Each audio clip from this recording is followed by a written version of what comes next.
Hello everyone, welcome into our latest live video. Today it is Sunday, the 28th of December, 2025. I'm your host, Carey Holzman, and I thank each and every one of you for joining me here as we quickly approach the last 3 days of 2025, moving on into 2026, which, we look back at the end of the year and kind of evaluate what the trends were, what was happening, and looking forward to 2026 with preparation of that continuing a bit more, whatever it's good or bad, and we'll talk a little bit about that today.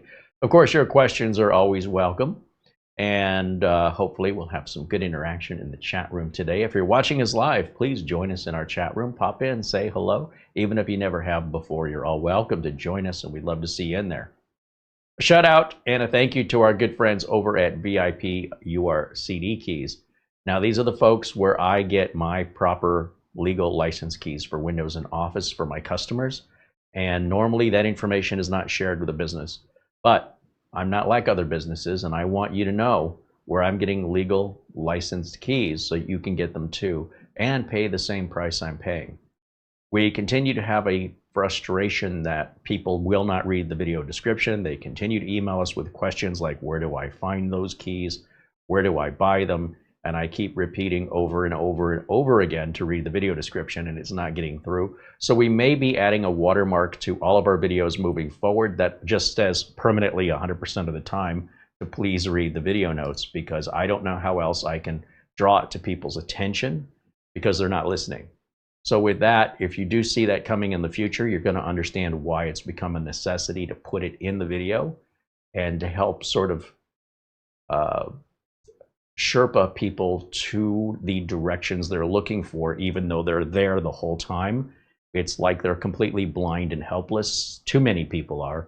So that to work at this towards the future, to alleviate any sort of confusion or individual help from people that otherwise wouldn't be emailing us for something that was there the whole time, we are considering just putting a permanent watermark on the videos from now on to say, please read the video notes. So again, if you're wondering in 2026, if you're starting to see that full time in our videos from start to finish, I want you to understand why we're doing that. And well, of course, we don't hear from the people who do read the video notes. We only hear from the ones who don't. But it is a regular thing here, and it is maddening to just constantly repeat myself. And, don't be worried about things going wrong, or if it's annoying. Trust me, it's annoying either way. But getting back to our friends over at VIP-URCDKEys, you have Office, you have Windows, you have discounted prices, and a coupon code for 25% off the price, which is exactly what I pay when I'm buying it, by the way. And normally to get these kind of prices from a legit seller that is going to give you 6 months of support, that is usually reserved for bulk purchases. All right, so we appreciate them very much for being a unique seller in this space that will both give you the same customer service and the same pricing as, a big seller that's selling hundreds of computers a year, but individually for you guys because, well, we specifically asked them for it. And you're getting a legitimate key versus what other key sellers online might be selling you. So if you don't want to gamble, you want to make sure you get it right, get it done the first time, and know they've got your back and I've got your back. It's a safe purchase. It's a legit purchase, and have no hesitation in worrying about being scammed. We've been working with them now we're going on 4 years, and I can't speak highly enough about them. I don't know what I would be doing for my license keys without them. So these people, VIP-URCDKEys, were not easy for me to find. I got a lot of companies that want me to promote product keys, and every single one of them failed validity testing or lacked in support, except this company here. So I've already done all the work. I have to do it for my business anyway. And I said, hey, I want to share this with my audience. I want them to be able to buy it. And well, we hope you appreciate that. We certainly appreciate them. and those links are available in our video notes. Yeah, I definitely need to put something on the screen. Thank you to our friend Buster. Peter Laycock joins us from Bonnie, Scotland in Edinburgh with a $14 Amazon gift card in lieu of sending super chats. The reason people will send those gift cards instead of super chats is YouTube takes 30% of any amount of money. If it's membership, YouTube's taken 30% of it, 1/3 of it, just a little under 1/3. PayPal, those contributions, typically PayPal takes about 3%, depends, but at least we get the money immediately right after it's sent. With YouTube, not only do they take 1/3, they make us wait 30 to 60 days before they pass it on to us. And then finally, of course, Amazon gift cards. We're spending the money at Amazon anyway, or we have been until things have slowed down. So it's always good to have the gift card money built up for future expenses that we can make purchases and show here on the channel and not be dependent upon companies paying us to promote or basically make advertising for their products. That's pretty much most YouTube channels that do tech reviews. They're really tech commercials they're being paid for. And I don't want to do that here. That's fine that others do that. I don't want to do that. So in order for me to have that independence, we rely on our viewers to be our sponsors and to keep us moving forward. And we appreciate everybody who can and does contribute in that vein. And the Amazon gift cards, they're sent. I mean, we get them within 10 minutes of when you send them. Amazon takes no percentage, and we're probably going to spend it at Amazon anyway. So it's because of our viewers and the support we have that we've been able to go through 2025, without which I'm sure this channel would have been, I wouldn't say shut down, but maybe 1 or 2 videos every couple of months. At this point now, 98% of any revenue generated from YouTube is coming from you guys. Only 2% comes from the ads that play during the videos. So it's very, very difficult now to do this without either taking on brand sponsorship and making commercials for companies, which I already said I don't want to do, or making it a mandatory pay thing, which I also didn't want to do. It's voluntary, and that voluntary contribution to the channel helps us to create more content more often and allows me to spend as much time as I do making content. So I can't thank you enough for that. 2025 would have looked very different here without your support, and we wouldn't be seeing each other nearly as often. We would not have. Based on my estimate, I would think there were maybe, if we never turned the memberships on and we didn't afford that opportunity for people to voluntarily support us, we'd have done 1 video every 2 months just for fun. But and that's just because I have the house payment to pay and the electric bill to pay and everything else that goes with everybody else. It's all the same. And if you're doing this full time and you're not able to generate the revenue you need any differently than working at a job that doesn't pay you enough to make ends meet, it's time to find another job. And it's because of you guys that we will march forward into 2026. And, you know, it's not getting bigger. It's not necessarily growing, but it also isn't shrinking. We're kind of flattened out. And I think if it stays that way through 2026, we can expect a very similar year with regards to the amount of content. One of the other things that we're seeing, of course, is a complete slowdown in innovation and technology. So we're not seeing any new CPUs from Intel or AMD, maybe some refreshes, and even then, we're probably going to wait till the fall. We got a long wait. That means there's no new motherboards. Wi-Fi 8 is just Wi-Fi 7 that's stabilized.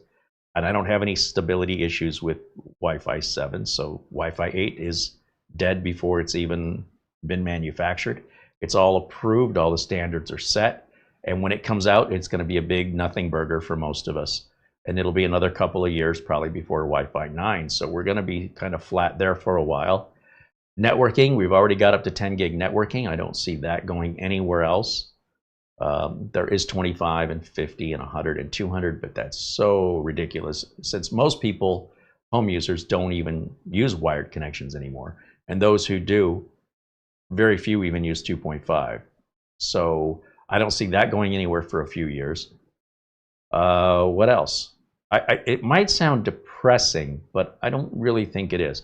The way that I see this is we've been sort of, since the invention of the home computer, we have been sort of addicted to a drug in the sense that we need more and constant upgrading, more RAM, more storage, new processor, new motherboard, new sound cards. I remember the mono, MIDI sound cards, and then the Sound Blaster and the Sound Blaster AW64 that introduced stereo, and the Voodoo graphics card, and all these innovations, that were really exciting as the technology was moving forward rapidly.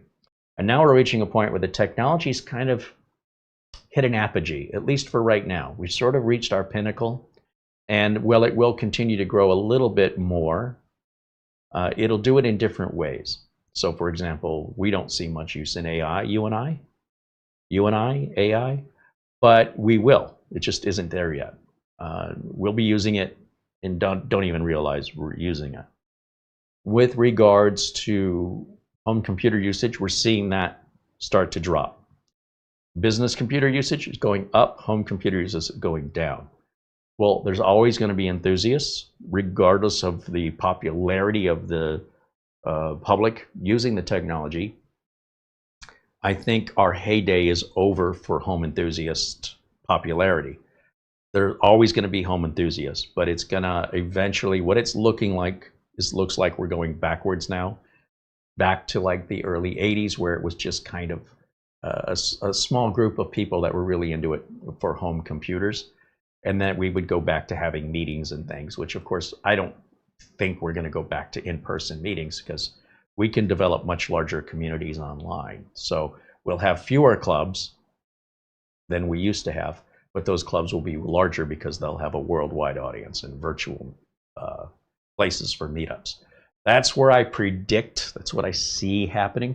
I could be very wrong on these predictions, but this is what it looks like.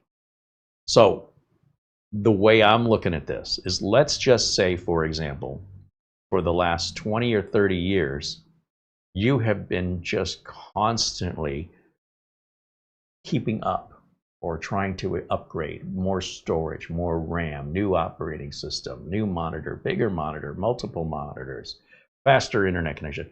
Once all that's behind you, at some point, and I think we're reaching that point now, especially at the very least throughout 2026, this is a way of forcing you, this is how I see it, away from your addiction. It is just no different than a drug.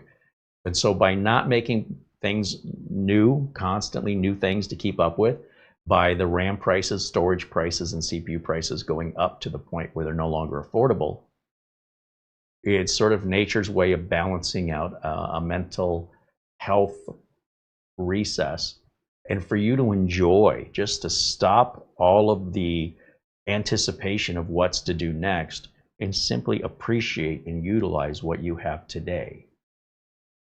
And I would love to see that personally. I would love to see more people use what they have and enjoy it than to keep trying to add on to it, add on to it, add on to it. And that's just my personal feeling. We see people all the time online that just want to throw money at things and just keep making it better and better and better. But when we ask how they use it, it's like, well, it's pretty much all they use it for. When that becomes too expensive, then the reality sets in of, well, what am I using this for?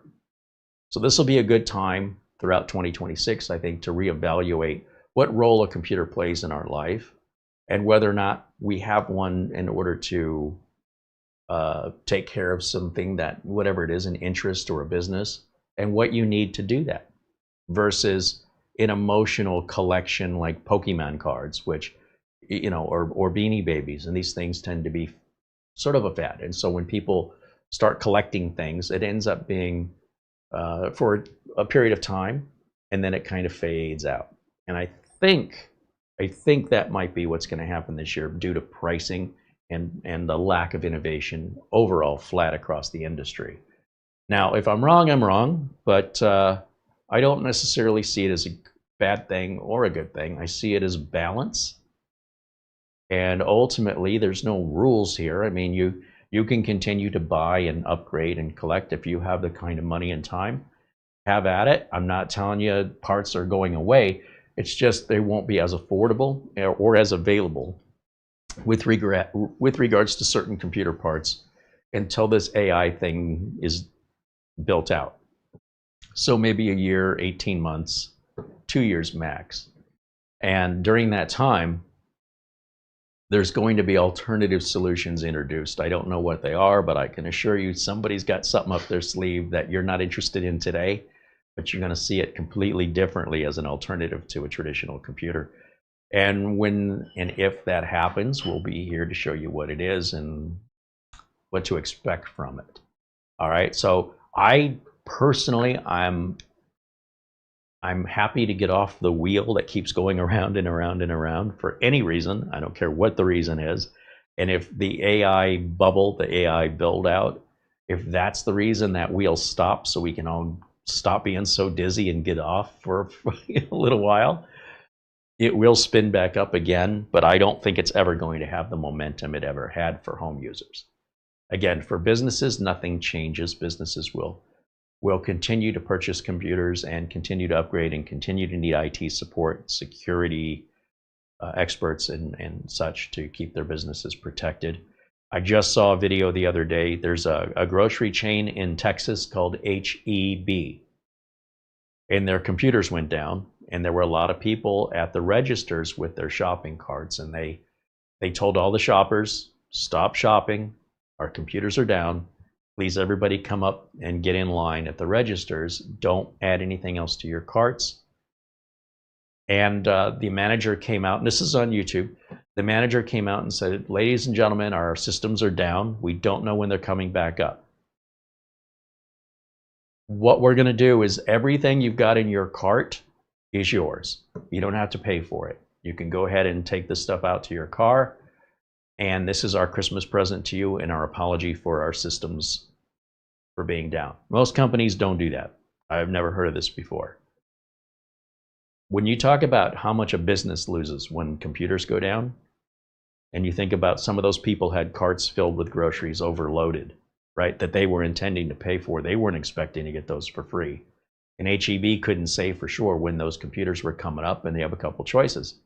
Hey, all that gathering you just did, and all the collecting of the parts you just, food and stuff that you wanted, we can't ring it up, so we're sorry, we're gonna have to ask everybody to leave and just leave your cart. We'll have employees put everything back.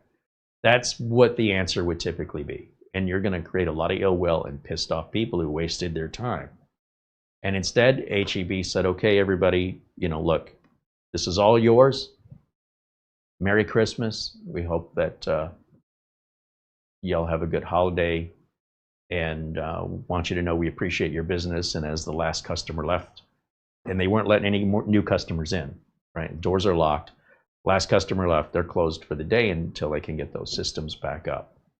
So it won't matter how much RAM is or how much storage is when you consider what's at stake for a business, and that's one grocery store, and they have a chain of them. The amount of money is staggering.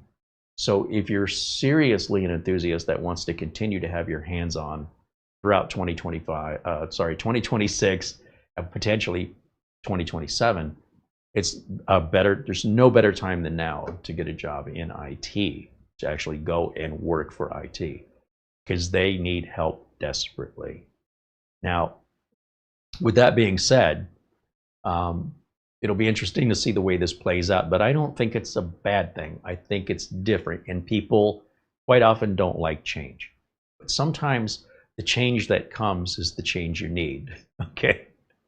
And I don't think it's going to be anywhere near as bad. In fact, in some ways, I think it's going to be better, because we're going to see things we've never seen before, and we're going to experience things we've never experienced before, and they otherwise would not have happened without these circumstances. So I'm looking forward to what 2026 brings, and there will still continue to be innovation, but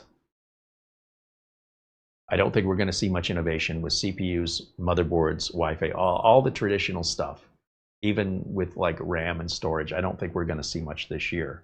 I think we're going to tell a lot from the Consumer Electronics Show, which is, I think, January 6th through the 9th this year. It's always that first week of January every year. And that's where a lot of technology companies will show off the upcoming stuff they're working on. And as far as computers go, we'll see what they're showing, but I got a feeling we're going to see a lot of televisions. We'll see a lot of non-computer specific, stuff like robots and televisions, I think is what we're going to see the majority of. There'll always be computer stuff there, but computer stuff, if you think about it, Comdex was nothing but computer stuff. And that started to fade to a point where even that was getting hard to maintain an expo that size. So they combined it with CES. So then you had a consumer electronics along with computers and technology. And now we're seeing the computer side of it start to fade out for these reasons. And as far as consumer electronics goes, we haven't seen a whole lot of innovation outside of televisions. I mean, refrigerators pretty much are still the same, dishwashers, appliances, all of that, really nothing new. It's just more of the same, a different color, different size. Some places have started to add Wi-Fi features into the appliances, and it's unfortunate that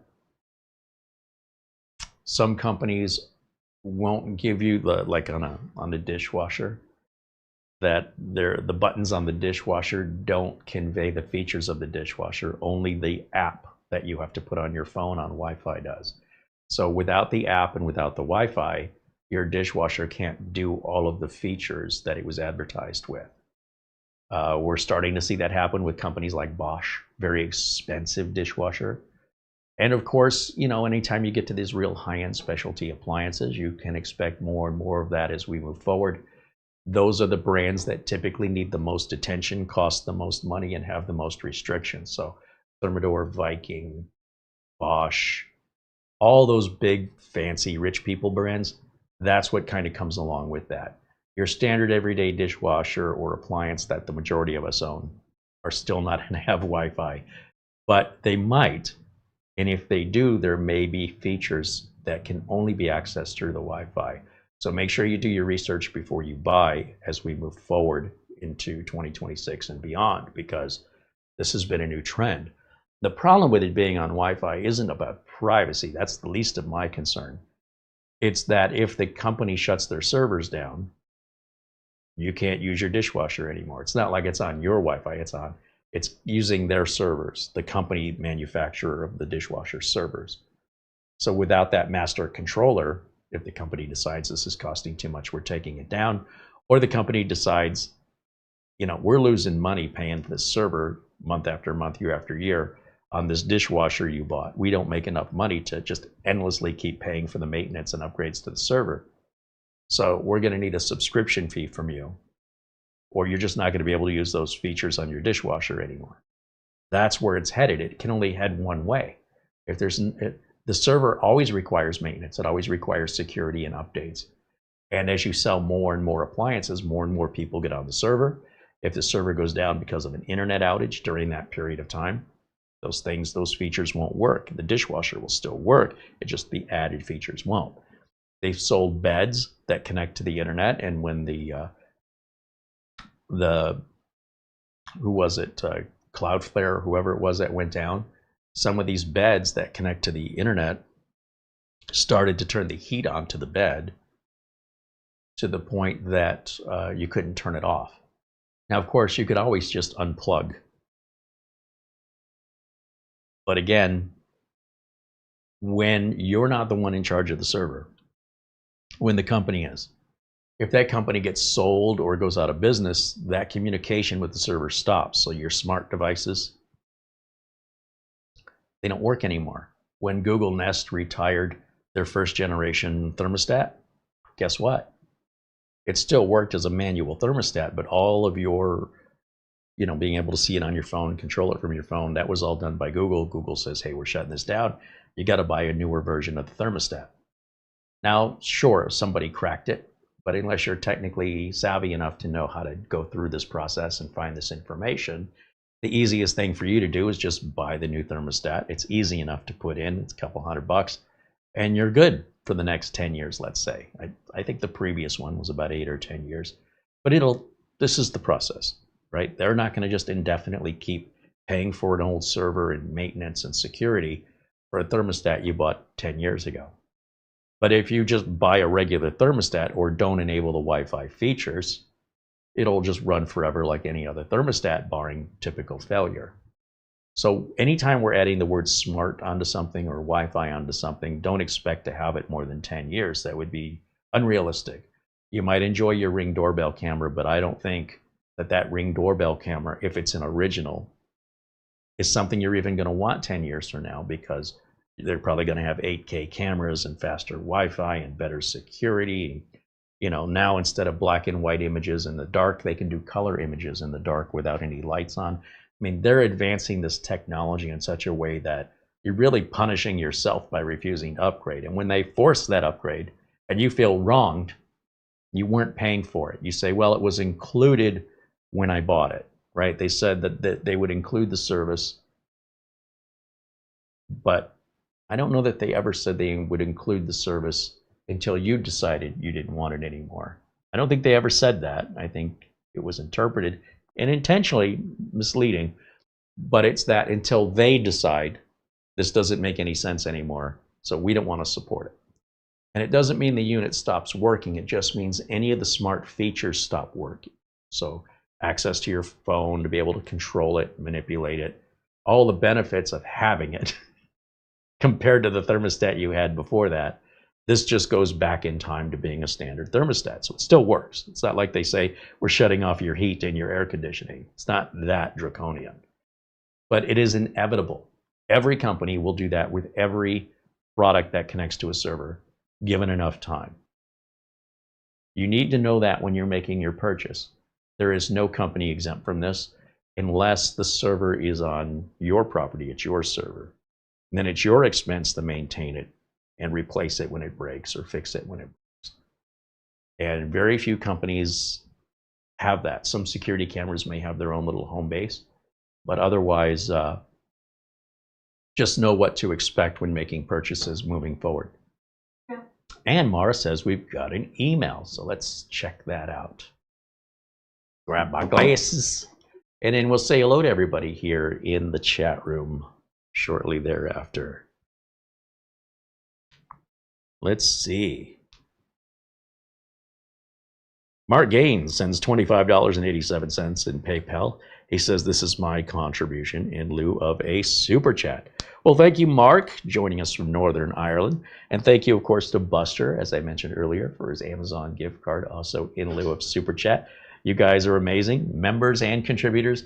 I can't thank you enough, and for all your support throughout 2025, including all of our friends in green and in white who join us regularly. We love seeing you. We love having you. And we hope we will continue to see you and have you throughout 2026, of course, and thereafter. Isaiah says hello. There's Jonathan Feld saying hello, and Eugene Hildago. I also see David Graham and Luke Greenia, Chris Johnson, and Matthew Burden. John Lewis in Brazil says hello. The Gerard26 joins us along with Francisco Horna, Josh Kinder Fortnite, Peter retired, and John Williams. I also see Frank Jimmy saying hello, Sean Skinner, and Ben Laird say hello. Ready 1926 joins us and says hello here in the chat. Jim Kenny, Matthew Burden.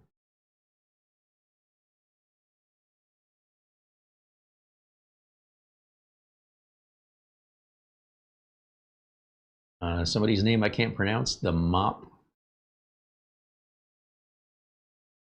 Nerd. I'm not sure what that says.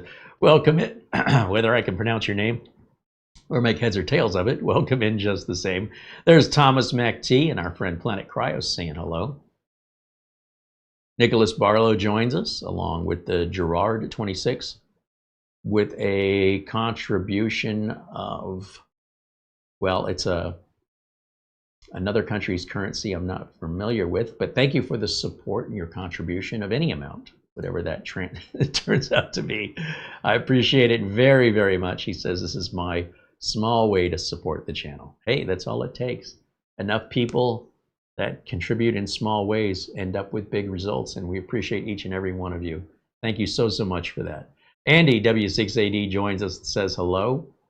There's also 3D Everything and Bike Man joining us. John Rogers and Catbird Feeder say hello. Catbird Feeder says hello from Mississippi. You and I built 2 amazing computers that have had no issues in 6 years. Sounds like you built them right. Love it. Scott says hello. Brian Weber joins us. And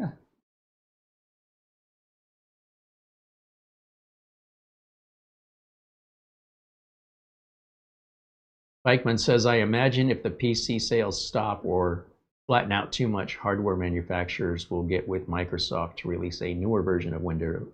No, it doesn't work that way. Unfortunately, there's not a conspiracy of collaboration and the industry simply, I don't know how else I can explain this, but let's say you start a business and I start a business, right?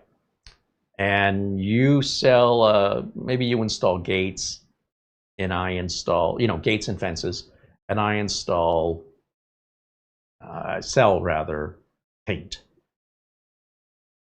And let's say you and I, we have a meeting, and I say, you and I should go to city council and get the rules on fences changed so that people in the city are forced to have to change their gates and fences to meet a new standard. The odds of us being able to get that done would slim to none, right? You'd have to have some power or control of the voting board.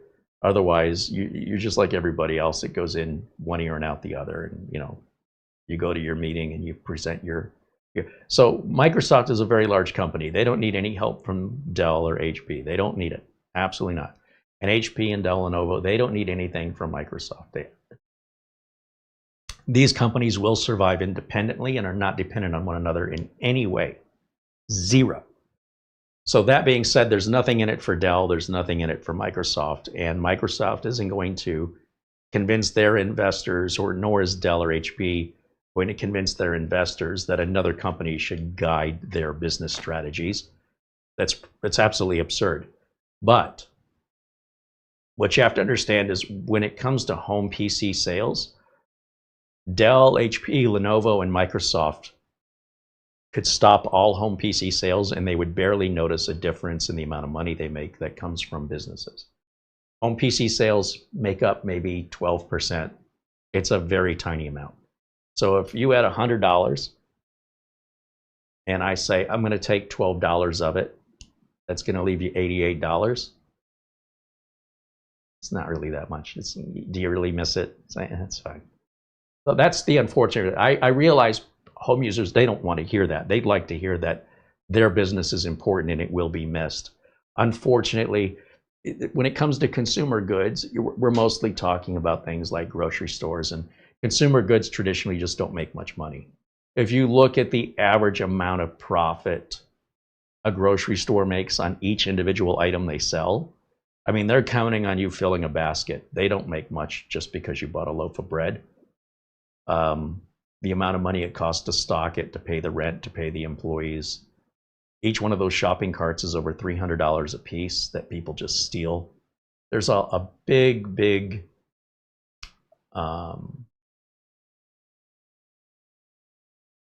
you have to sell in large quantities to consumers, just generally speaking. And if those big numbers, if those go away, then so do your costs of manufacturing, right? So then on the other hand, you're not making this tiny amount of profit, but then you're also not having all these giant expenses. So when you're selling to restaurants or you're selling to folks that buy in bulk, there's a lot more profit in it with a lot less work. We're not loading up a shelf with 27 different rolls of toilet paper. It's one big box of it. You take it and go, and you pay one big price. And it ends up being cheaper for you. It ends up being easier for them, and everybody saves money. So the unfortunate side of things from a consumer standpoint is that it just isn't that important. You guys being the consumers, are getting scraps. I've been saying this for years. It's all the leftovers. The main meal, the big Hulk part of the meal, that's going to businesses that are paying big money. We talk about the RAM situation, and just to sort of make sure you see how this all works. Companies like Dell, HP, Lenovo, they pre-purchased and forecasted the amount of RAM they need anywhere from the next year to 2 years. It's already done. That transaction is completed. So the manufacturer of the RAM went over to Dell, or Dell went to them. Dell said, look, we need this many pieces of RAM for 2026 and maybe even 2027. And we want to lock that price in now. And we want to make sure you're going to be able to manufacture for our needs. So when you say, well, how come the manufacturers get the RAM so much cheaper? They paid for this next year's RAM. They've already paid for that last year. You didn't. So they lock that price in bulk. They have an idea of how many computers they're going to make, right? They can estimate we're going to sell an average of this many computers. They might come up a little short, or maybe they'll have extra. Doesn't matter. It just carries over to the next year. So by the time that this whole thing gets resolved, they really should feel a very minor bump in the road because of the way they purchase. Consumers that just buy things on a whim randomly in little teeny tiny quantities with little teeny tiny amounts of profit, if they stop buying altogether, it's fine. It's just icing on the cake. But the cake itself is with business because of the advanced purchasing and the purchasing power, the scale, the massive scale of something like Dell or HP is almost futuristic and nearly unbelievable to somebody who's never seen these factories and, you know, looked in the inventory room with these big 18-wheel trucks backing up all day long, every single day, unloading with a forklift, cases, power supplies, motherboards, RAM, CPUs, every single day, as fast as the trucks deliver it, the factory's cranking it out, and it's something to see. It is surreal. And you think about how much all of this costs and how far in advance they have to order and just how many things they're ordering. And the more they order and the longer they can lock that in for a year or 2 years, the better the price is, so the manufacturer doesn't get stuck with an oversupply and then they're screwed. So whatever's left over, that's what the consumers get. And that's the way the industry works. It's always been that way. Most people are not aware of it. The only reason I know is I've worked in the industry, and it opened my eyes to the way things are, at least with computers.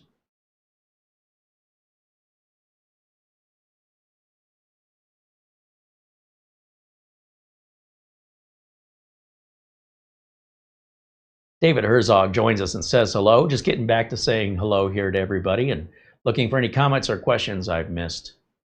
Martin wants to know, how old is ATX? The ATX standard, I think, came out around 96? No. 98? Let me Google it.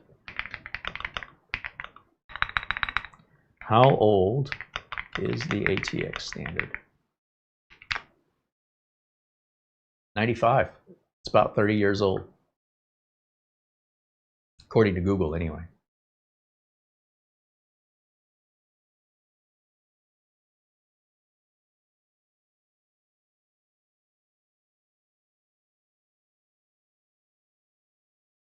Alpha Bird joins us, says hello, welcome in. Welcome in.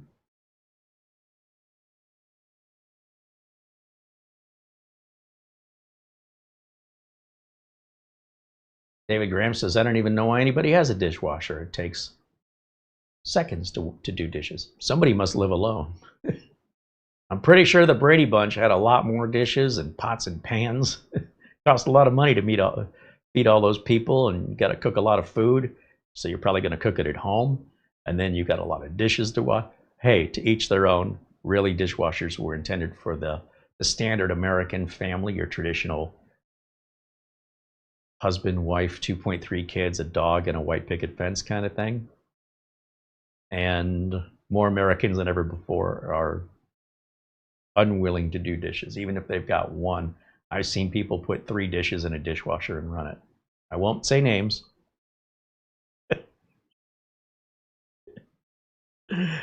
But welcome to 2025. As we enter into 2026, I expect we'll see more of the same. Why should I do it?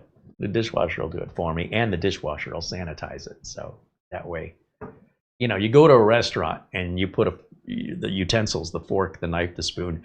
How many mouths was that same fork, knife, and spoon in prior to you eating at that restaurant? How many thousands of different people use that exact same fork, put it in their mouth? You better hope it's being sanitized. Or you got one heck of an immune system. Either way, you know. But yeah, probably doing dishes by hand is good for the soul. Colin says, I would have never thought I would have tripled my money with DDR5 DIMMs. Yeah, it's too bad you didn't have about 10,000 of them, right? Because anybody who says, hey, I could triple my money with the DIMMs I've got, you probably don't have that many to begin with. So if you paid $100 and now you can sell it for $300, how much are you going to make? So a total investment of 3 kits, you've got $300 invested, you'll sell it for $900. Man, you ain't moving into the big time just because you tripled your money on a couple of units. You've got to be able to triple your money on a pallet load. Then maybe time for a new car or a new house. It's all scale. Neil says, Carey, I've never seen a keyboard like this. Yeah, this is my Gravistar keyboard and mouse, and we have a video on it if you want to see the review. It was something I found. They did not reach out to us. I found it. I was going to do an all yellow build, and you know, got a yellow thermal tape case. There's a little yellow Bluetooth speaker that all matches this, but the yellow case turns out to be more yellow. This turns out to be more orange, and that whole project just didn't work out. However, I like the keyboard. It's different, and I think it was a pretty good value for the price. It weighs a good ton, and the mouse is the exact opposite. It weighs like half an ounce. It's ridiculously feather light, which takes a little getting used to, but it's there for the looks. But Gravistar is the company that makes these accessories. I'm not paid to say that. I'm just telling you, go to Gravistar's website or look for Gravistar at Amazon, and they make a lot of other PC accessories as well.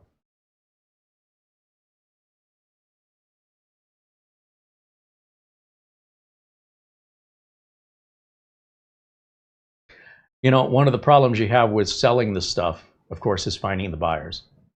So if you're saying I could make 3 times what I paid for my DDR5, you may have a difficult time finding somebody willing to give you 3 times what you paid for your DDR5. So that's another issue. If you go to eBay, then eBay's going to take a percentage, right? Then you got to pay to ship it. And when it's all said and done, you have to take a picture of it, write up a description. You might deal with a scammer, you might deal with fraud, you might deal with a return.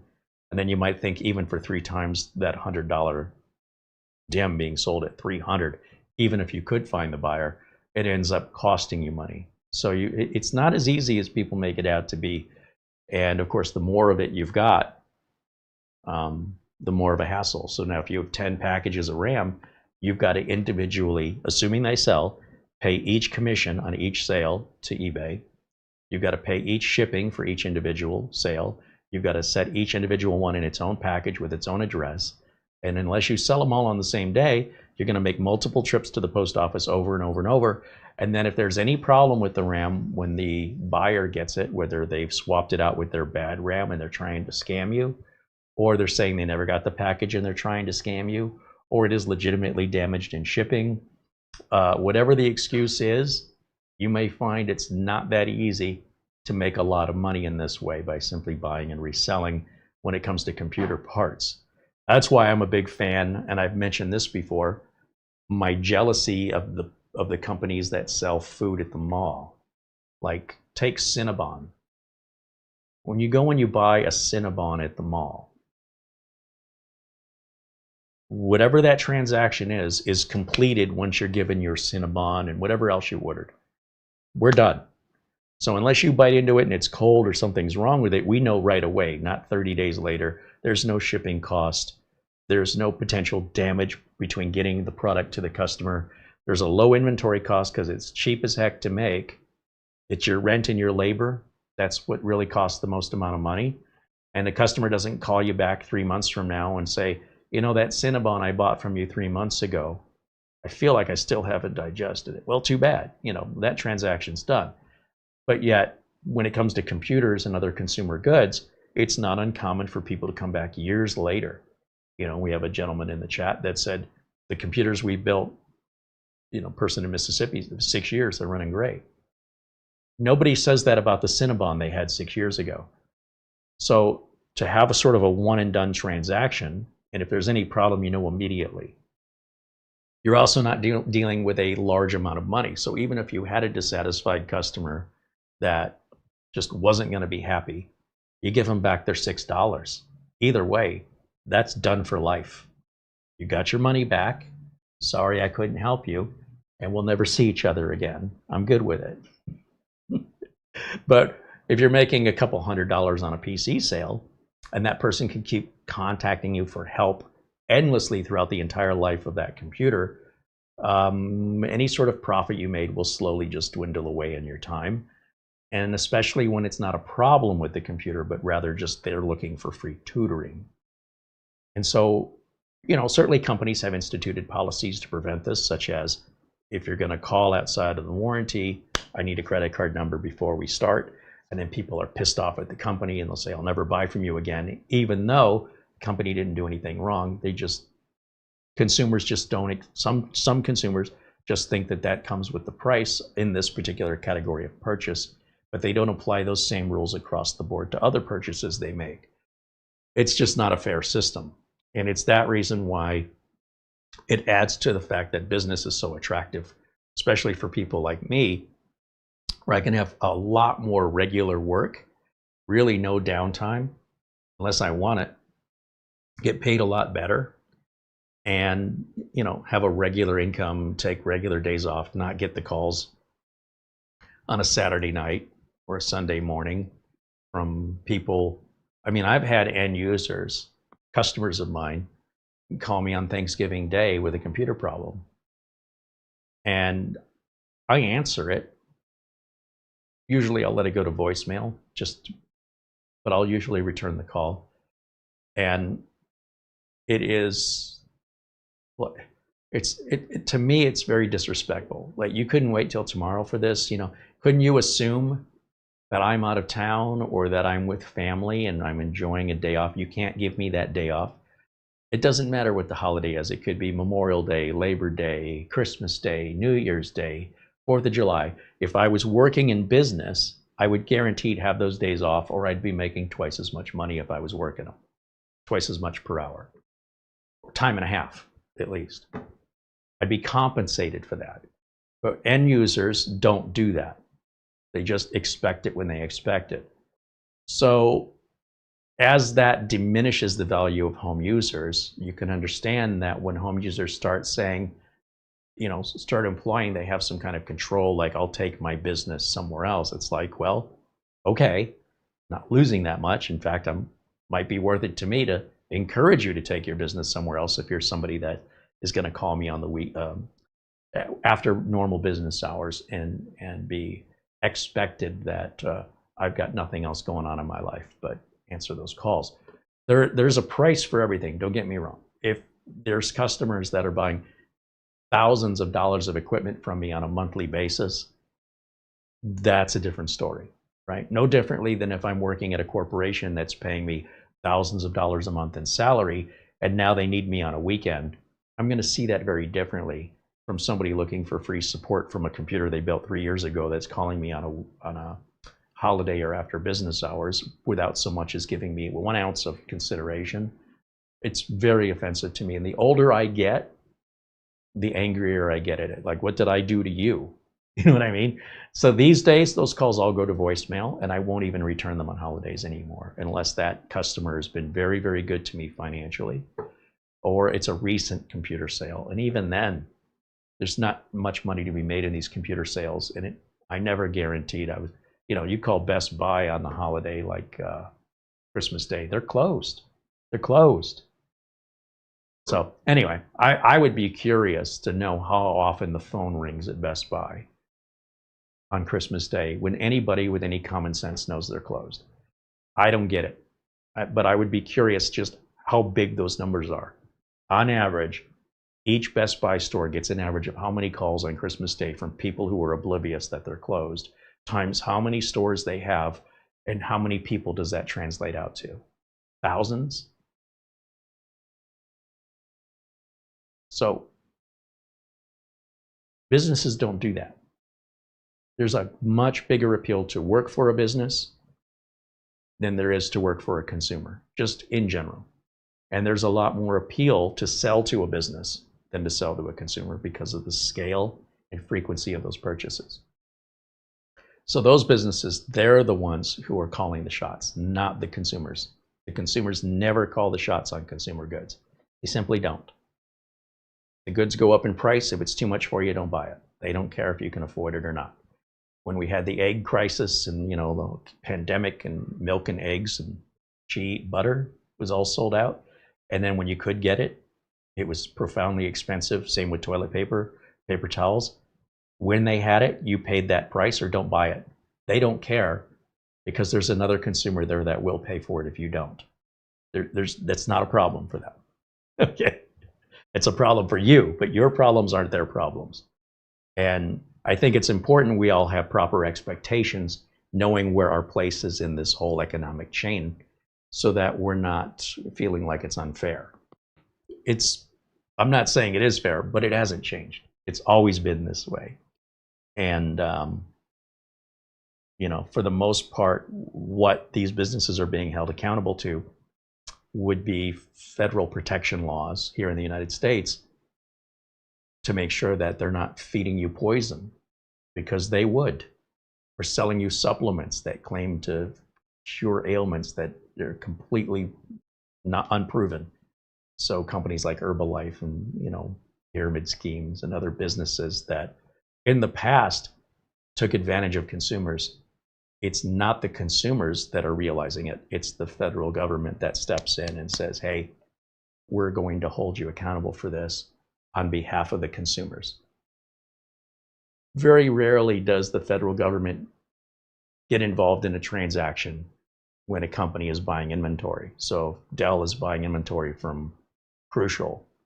Generally, the government would only get involved if there was a company merger. But these type of transactions that happen in a big scale with deals, you will be so offended if you knew what they paid for their RAM. It'll shock you to the core how much more you're paying than they are. But they have the money and they have the scale, and Crucial doesn't want to lose that business. If Crucial loses your business, they won't even know it's gone. Won't even realize it. But if Crucial loses Dell's business, I think Sam Altman with ChatGPT locked up 40% of all RAM in the world. He locked it up. It's all pre-purchased, dedicated just to that one company, ChatGPT or OpenAI. And if that's true, that's just one AI company that locked up 40% of the worldwide RAM for the next year. You and I don't have that kind of buying power. I don't like it when there's a car driving slowly on the freeway in front of me, but that's where I am in line. You know what I mean? There's only so much you can do. All right, anyway.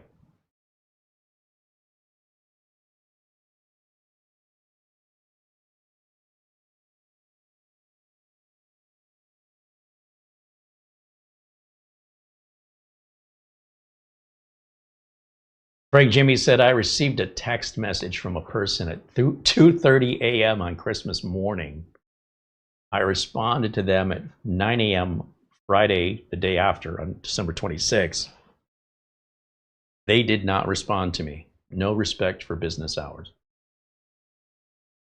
So what I see a lot of customers do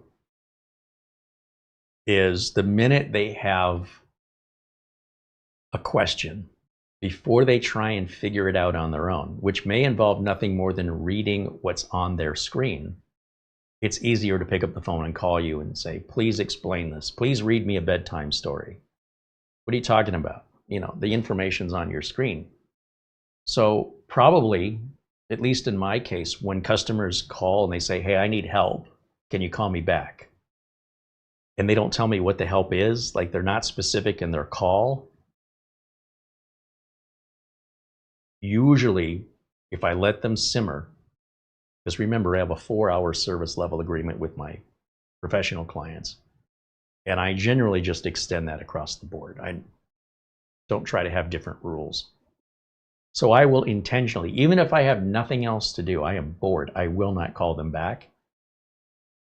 Because 9 times out of 10, when I wait and then I call them back after, say, 2 hours or longer, they'll say, never mind, I figured it out. Sometimes they're even angry about it.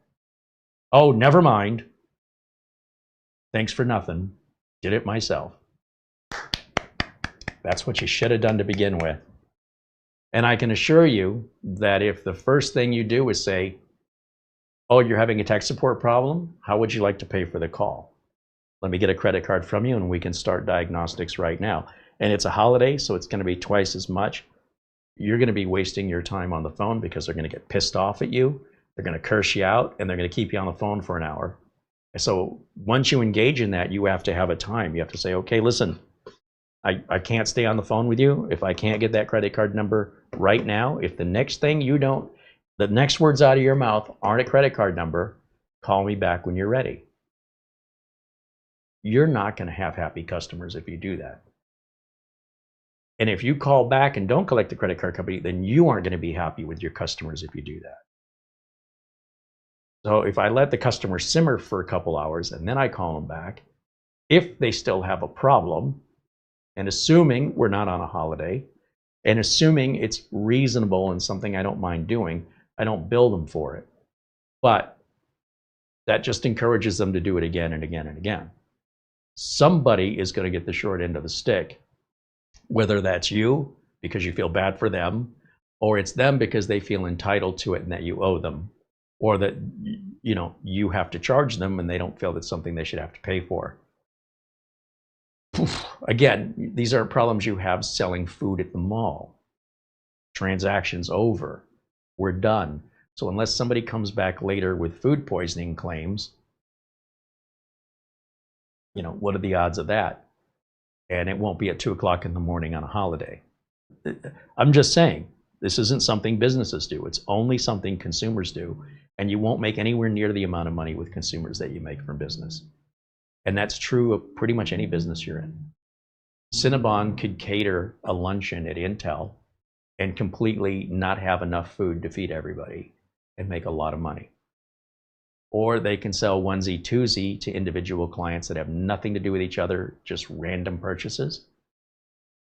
And you make a little tiny money off each purchase, and either way, there's a business model to consider.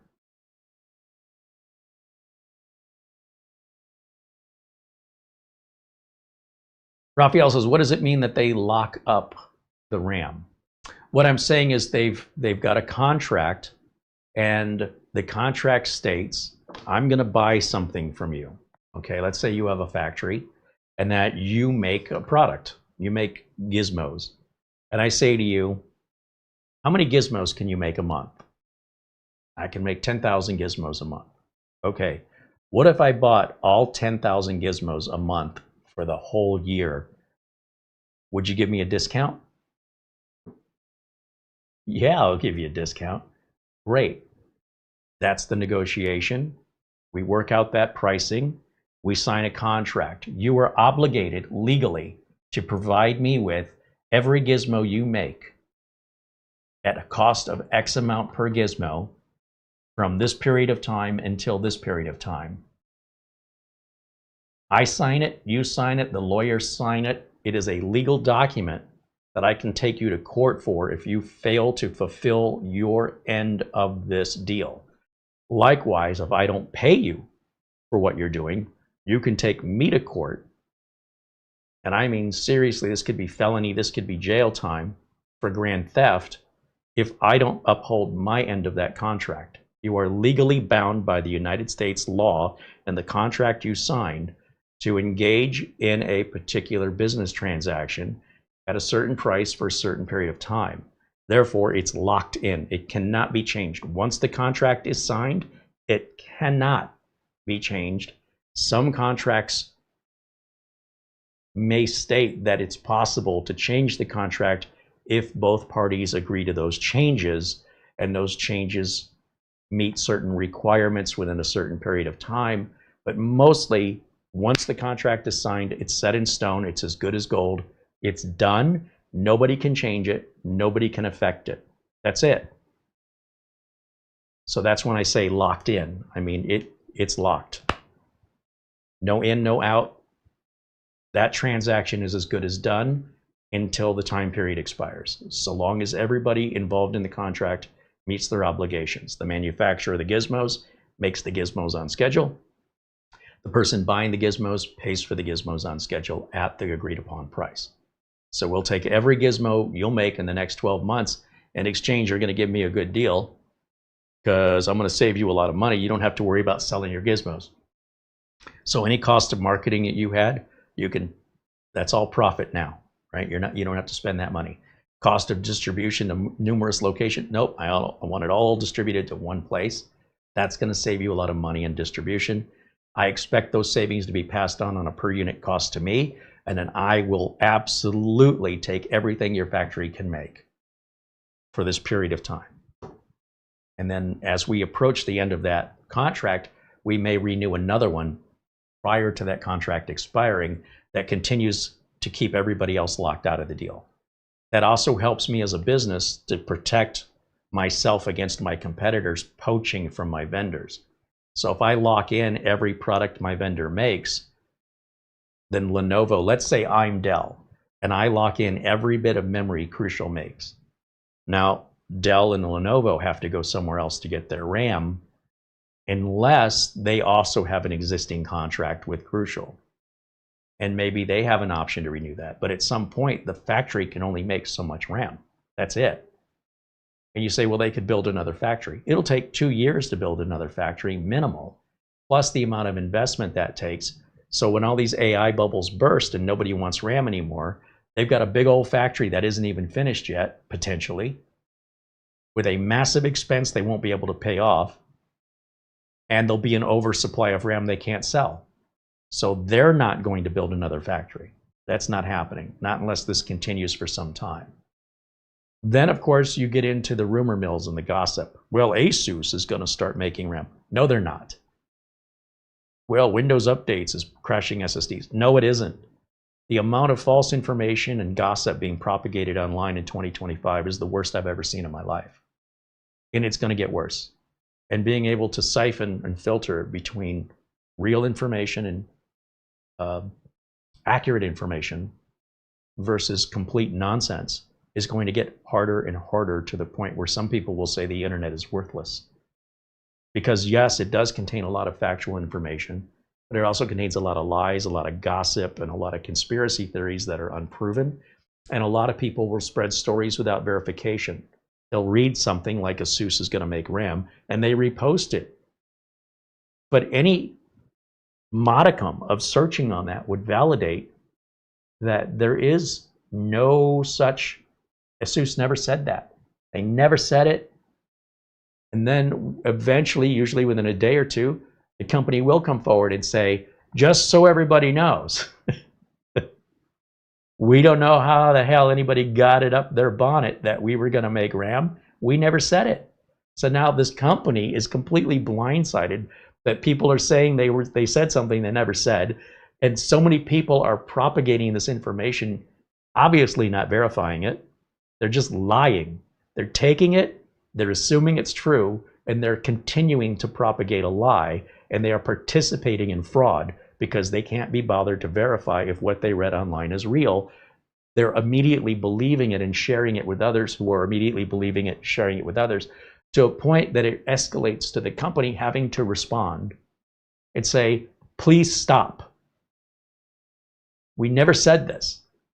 We're not making any RAM. Stop it. SSD, Windows updates causing SSDs.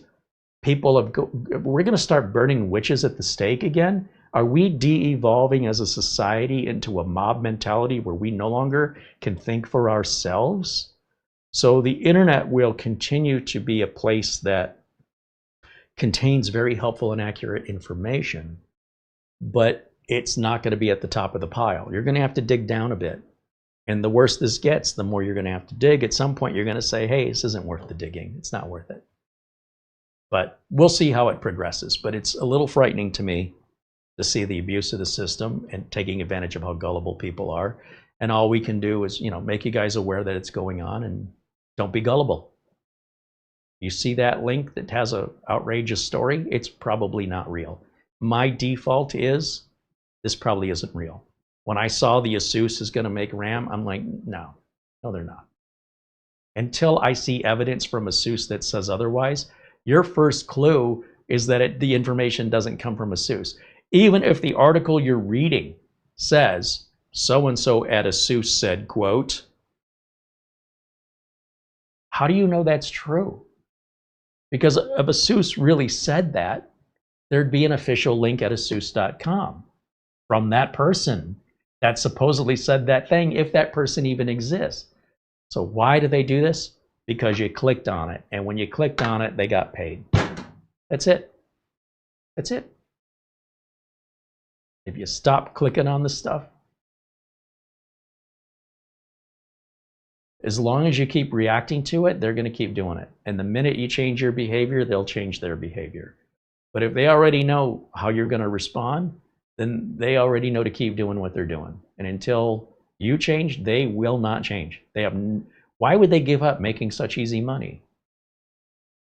You may not agree with it, but until you stop believing it and clicking on this nonsense, they're going to keep doing it, because every time you do that, they make more money. So it's up to us as a community to be a little bit more selective over our clicks. Unless you like that kind of stuff and you're in on it, in which case, keep going. It's going to get worse. With AI, it's going to get even harder and harder to discern what's real from what's fake. But you can always go to the source. And if you can't be bothered to go to the source and verify it, don't share it. Don't be a part of the problem. Don't assume what you read is real. Assume what you read is fake until otherwise proven. Going forward, this is how we're going to have to start treating information. You've got to know who the source is. If you don't know the source, don't trust it. Assume it's fake until otherwise proven that it's real, and don't fall for it, and stop, slow this down, because as long as we keep doing what we're doing, they're going to keep doing what they're doing, and it's going to grow and grow and grow. And where's that going to lead? So either way, depending on what you decide, you know what to expect moving forward. Don Parada with a $9.99 super chat. Happy New Year, Carey, Mara, and chat. It's been a bit since I've checked in. Myself and fiance are doing well and excited for 2026. We are hosting a board game night New Year's Eve with a few friends. Good old school tabletop games, man. You can't go wrong with that. Thank you for the contribution, Don. We hope you have a great New Year. And my best to you and yours. Good to see you again.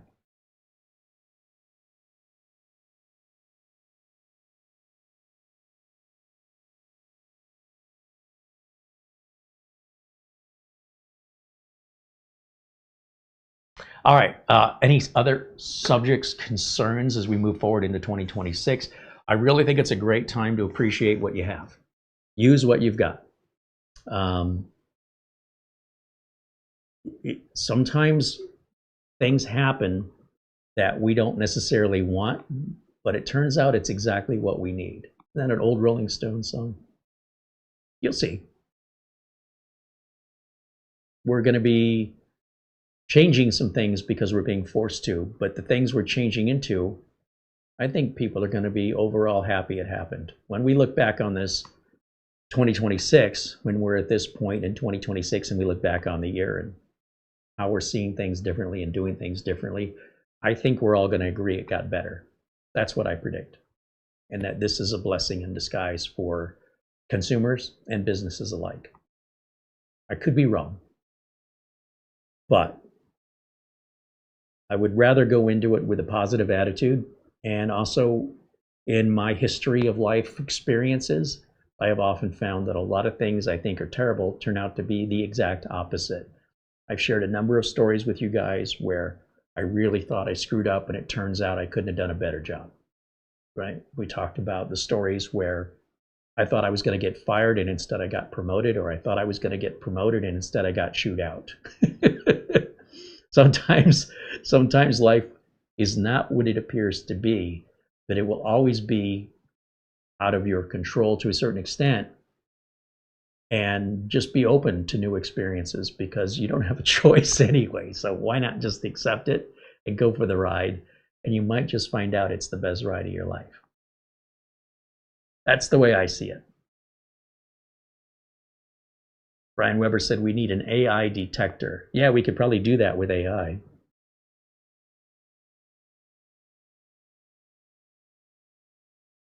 Mortant joins us and says hello. Let's see if I missed anybody else. Eduardo joins us. Guys, Nova saying hello. Fred says hello. Fred says, where can I find the mouse and keyboard? Yeah, Gravistar. Gravistar.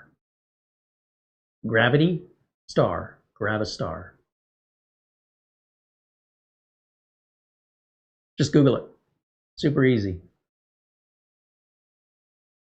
Danielle Emberley says, nothing like being on the East Coast and finding a panic like the after hours message from the West Coast when you come into the office in the morning. It woke a few people up returning calls. Yeah, because if you're on the West Coast, you're 3 hours behind the East Coast. So when the East Coast is coming into work at 6 a.m., it's 3 a.m. in California. Imagine getting that call at 3 a.m. I know people that here in Phoenix, they have to go to work an hour earlier in the morning during daylight saving time because they need somebody to cover the East Coast hours. So if you were coming in at 4 a.m. so that the East Coast businesses that start at 6, when they call, there's somebody to answer the phones. Then daylight savings, they roll the clock back an hour. Now you got to start coming in at 3 a.m. That's pretty normal for us in Phoenix, where we don't roll our clocks back. For a lot of businesses that support East and West Coast, it does alter people's work schedules. 6 months out of the year, your work schedule changes in that type of business.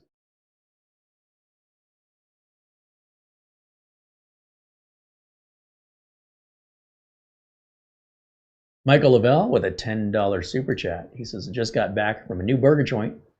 They make their burgers and fries to order. What a concept. Can you imagine such a thing?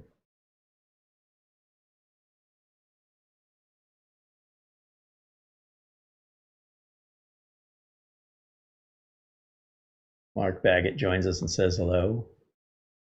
The Gradient says, I want to thank you and Mara from all of us here in the community. Also for allowing me to use and test merchandise I needed. It is a big help. Thank you. Well, it's great when that works out for both of us. We need the testing done. We need some help evaluating some of these things in everyday, day-to-day use. How many routers can I test at once? Pretty much one. And then for how long before we determine the test is done? We've got a few networking devices from Ingenious. And Ingenious is a great company. I really like them a lot. But they primarily make manufacture routers for businesses. Places like hotels that may need access points for 50 or 60 different or more, 100 different hotel rooms in the same building, or, it could be one of those outdoor type motels where there is no indoors, it's just a series of doors. And if you're going to offer Wi-Fi to your customers staying at your hotel or motel, how can you ensure everybody gets Wi-Fi? Well, it ain't going to be one access point. It all has to be deployed and controlled in an even way so you're not overspending or underspending for the equipment. And the folks at Ingenious, they specialize in anything from that example, which would be a smaller scale, to a high-rise building where you've got 10 or 20 floors or more that you need to cover with networking equipment, whether it's Wi-Fi or wired. Ingenious makes all that, and it's very difficult for us to test their equipment because it's at a bigger scale. And I've been looking for a business where I can test some equipment they sent us because I have no way to test it. It's designed in large office spaces and businesses, things like restaurants and hotels. You know, if you see a building that's not a house, it's probably got networking in it. And it could be a small building, it could be a high rise, it could be massive. There could be 20 businesses in that building, 100 businesses in that high rise. It could just be one business in the entire thing. And that is a big, big job. And it requires much different equipment than what you buy at Best Buy. And Ingenious makes that, and they've sent us some things, and they want us to review it. And I'm like, I don't even know how I'm going to review this. Doesn't mean it's bad equipment. It's just, how do I test it? And so the same goes with the number of computers we get. For any sort of long-term test, we often need some help with that. And we've reached out to people that have been very kind and supportive to us that we're familiar with. We were sort of initially handing it out blindly and rather naively, and to no surprise, 90% of those people took what we offered, and that we never heard from them again. You know, they wrote to us and they were like, yeah, I'm going to report back. I'm going to do this. I'd really appreciate it if you'd send it to me. And it didn't really cost us anything. We sent it to them. It cost us shipping. And then they're gone. We never hear from them again. So we've been a lot more selective who we send things out to, you know, kind of assure that we are going to hear back. Because, I mean, that's just theft. They might be nice about it. They're not threatening us, but they're working the guilt trip thing, and they're agreeing essentially to a contract that in exchange for this, we're going to report back. And then they don't report back, or they report back once with, it's working great, with no details. So we stopped doing it for that reason. That's far more common. If we send out 10 units to people, 8 of those people we'll never hear from again. They're just gone. And 2 of those people, yeah, will likely, you know, continue to watch the video and be a part of the community. And we find that when we have people in green here that support us, they are the people that are coming back regardless if we give them something or not. And so that's why we changed that right around 2024. That lesson hit pretty hard. It was very expensive. We had thousands of dollars in shipping fees, and then lost viewers because we gave stuff away. And that's sad that society does that to one another. So we try to do the right thing. And there's always going to be people who take advantage, but when there's more people who take advantage than those who are sincere and appreciative, we know that it's not us, right? It's not them, it's us. We have to be a bit more selective and make sure that we find people that we trust, that you know, that are worthy of it. And so in the long run, I suppose it probably maybe saves us money, because there's an old expression that if you loan a friend $20 and that you never see that friend ever again, you got away cheap. So if that's how it's going to work, well, and we never see those people again, they won't cost us any more money. But I've also had to adjust based on that behavior, and the number of giveaways has become more of a private matter now instead of a public thing. When you're watching commercials online from other content creators that are getting paid and reading scripts and being controlled like a puppet through a large corporation, and they're giving away a $3,000 gaming computer, it's not their money, it's not their computer. It's that large multi-million-dollar corporation that's paying for it all. No different than any other type of commercial, you know, where they do a giveaway. And your odds of winning are going to be significantly lower than what they are here when we have such a smaller channel. So with that, you know, that makes me sad, because I really like to believe in the goodness of people, and to have somebody just take something and run away. Well, they've asked for it. They didn't take it. They asked for it. And I made sure they agreed to the conditions, and they said they did. And then they're just gone, and they don't honor their end of the deal. It makes me sad, but if that's the way the world is, we just accommodate for that. We're not going to change it, so we just won't allow ourselves to be in that position anymore. But when we have people that we know they're coming here, they're a part of our community, they're going to be here regardless if we send them something or not. Somebody like Luke Greenia, he'd still be here whether I sent him anything. And he's been very generous. A lot of the things, one would argue, he's already paid for in contributions anyway. So, when it works out like that, boy, I mean, that's the way it should be 100% of the time, as far as I'm concerned. And then the opposite is true. We have many people overseas, in particular, that watch us, that contribute a lot of money to this channel that I can't send anything to because they're overseas. It's profoundly expensive.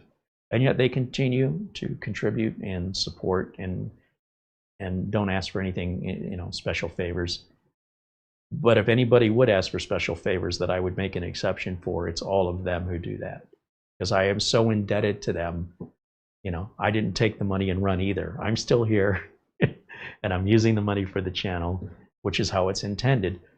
And I would certainly appreciate an opportunity to pay that back somehow personally to them.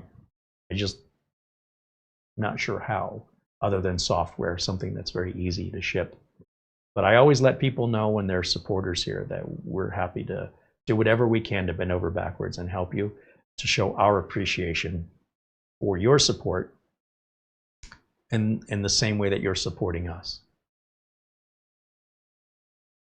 And I just wish the whole world agreed on that process. But unfortunately, that's just not the reality. But that makes all of those supporters that much more valuable to us because of how much more rare they are in society. Makes them more of a gem versus a common everyday stone, right? Lou Greeny has said that ASUS B210 router has been absolutely flawless. It saved me some big headaches with my godson's heavy Wi-Fi use. We love to hear it. We love to hear that, and we're glad it's being used. Otherwise, it'd be sitting here on a shelf collecting dust.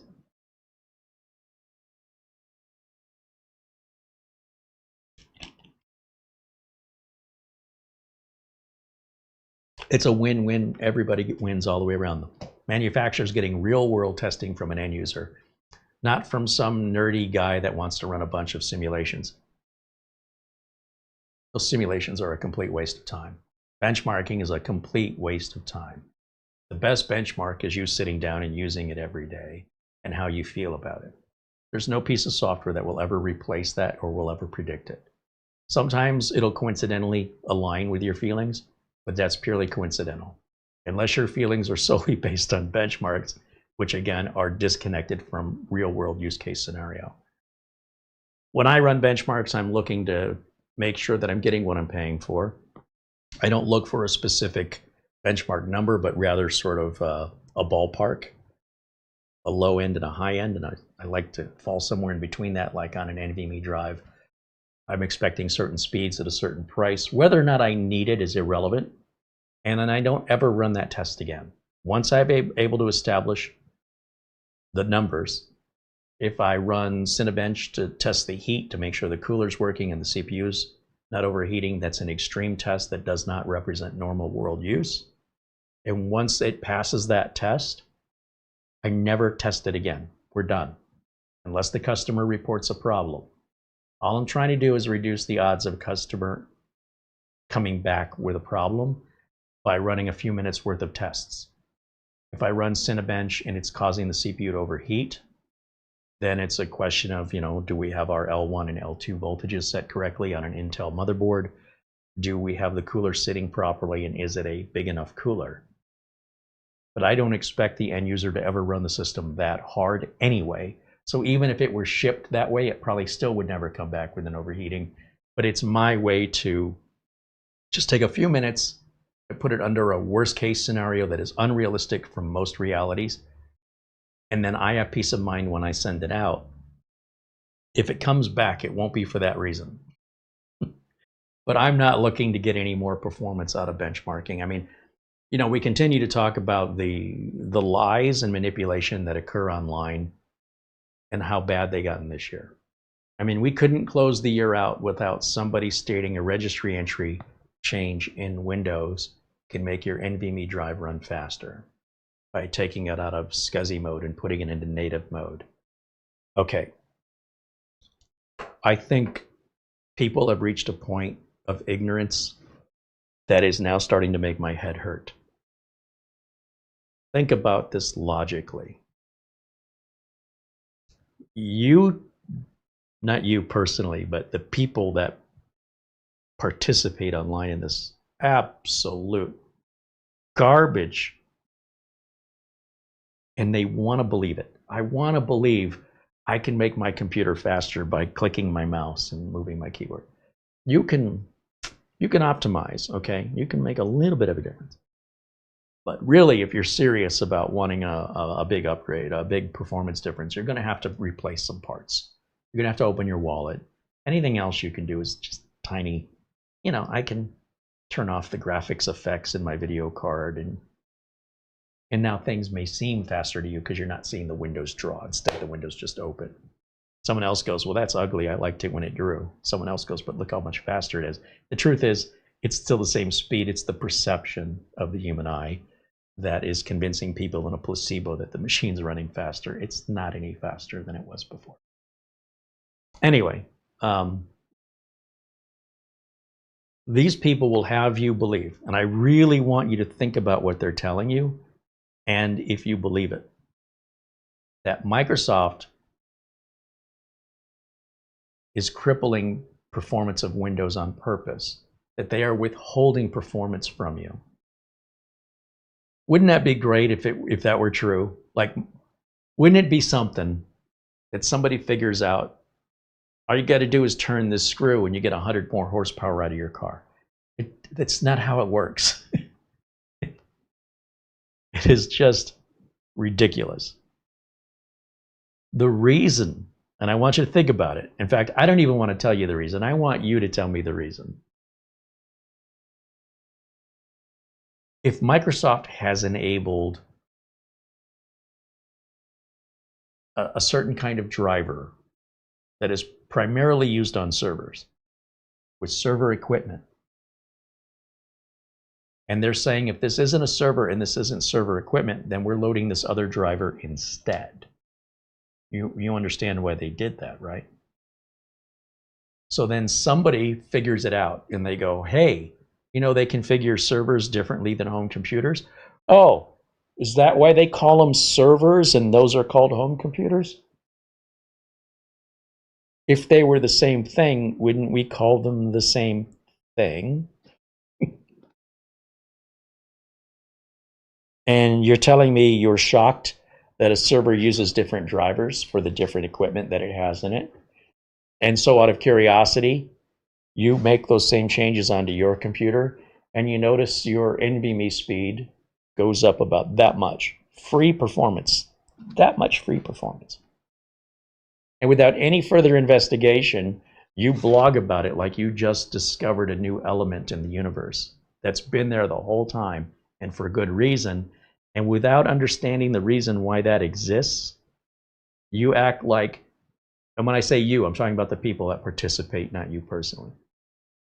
You start spreading the word about this little hidden gem in every single Windows computer that you can uncover and unlock hidden performance.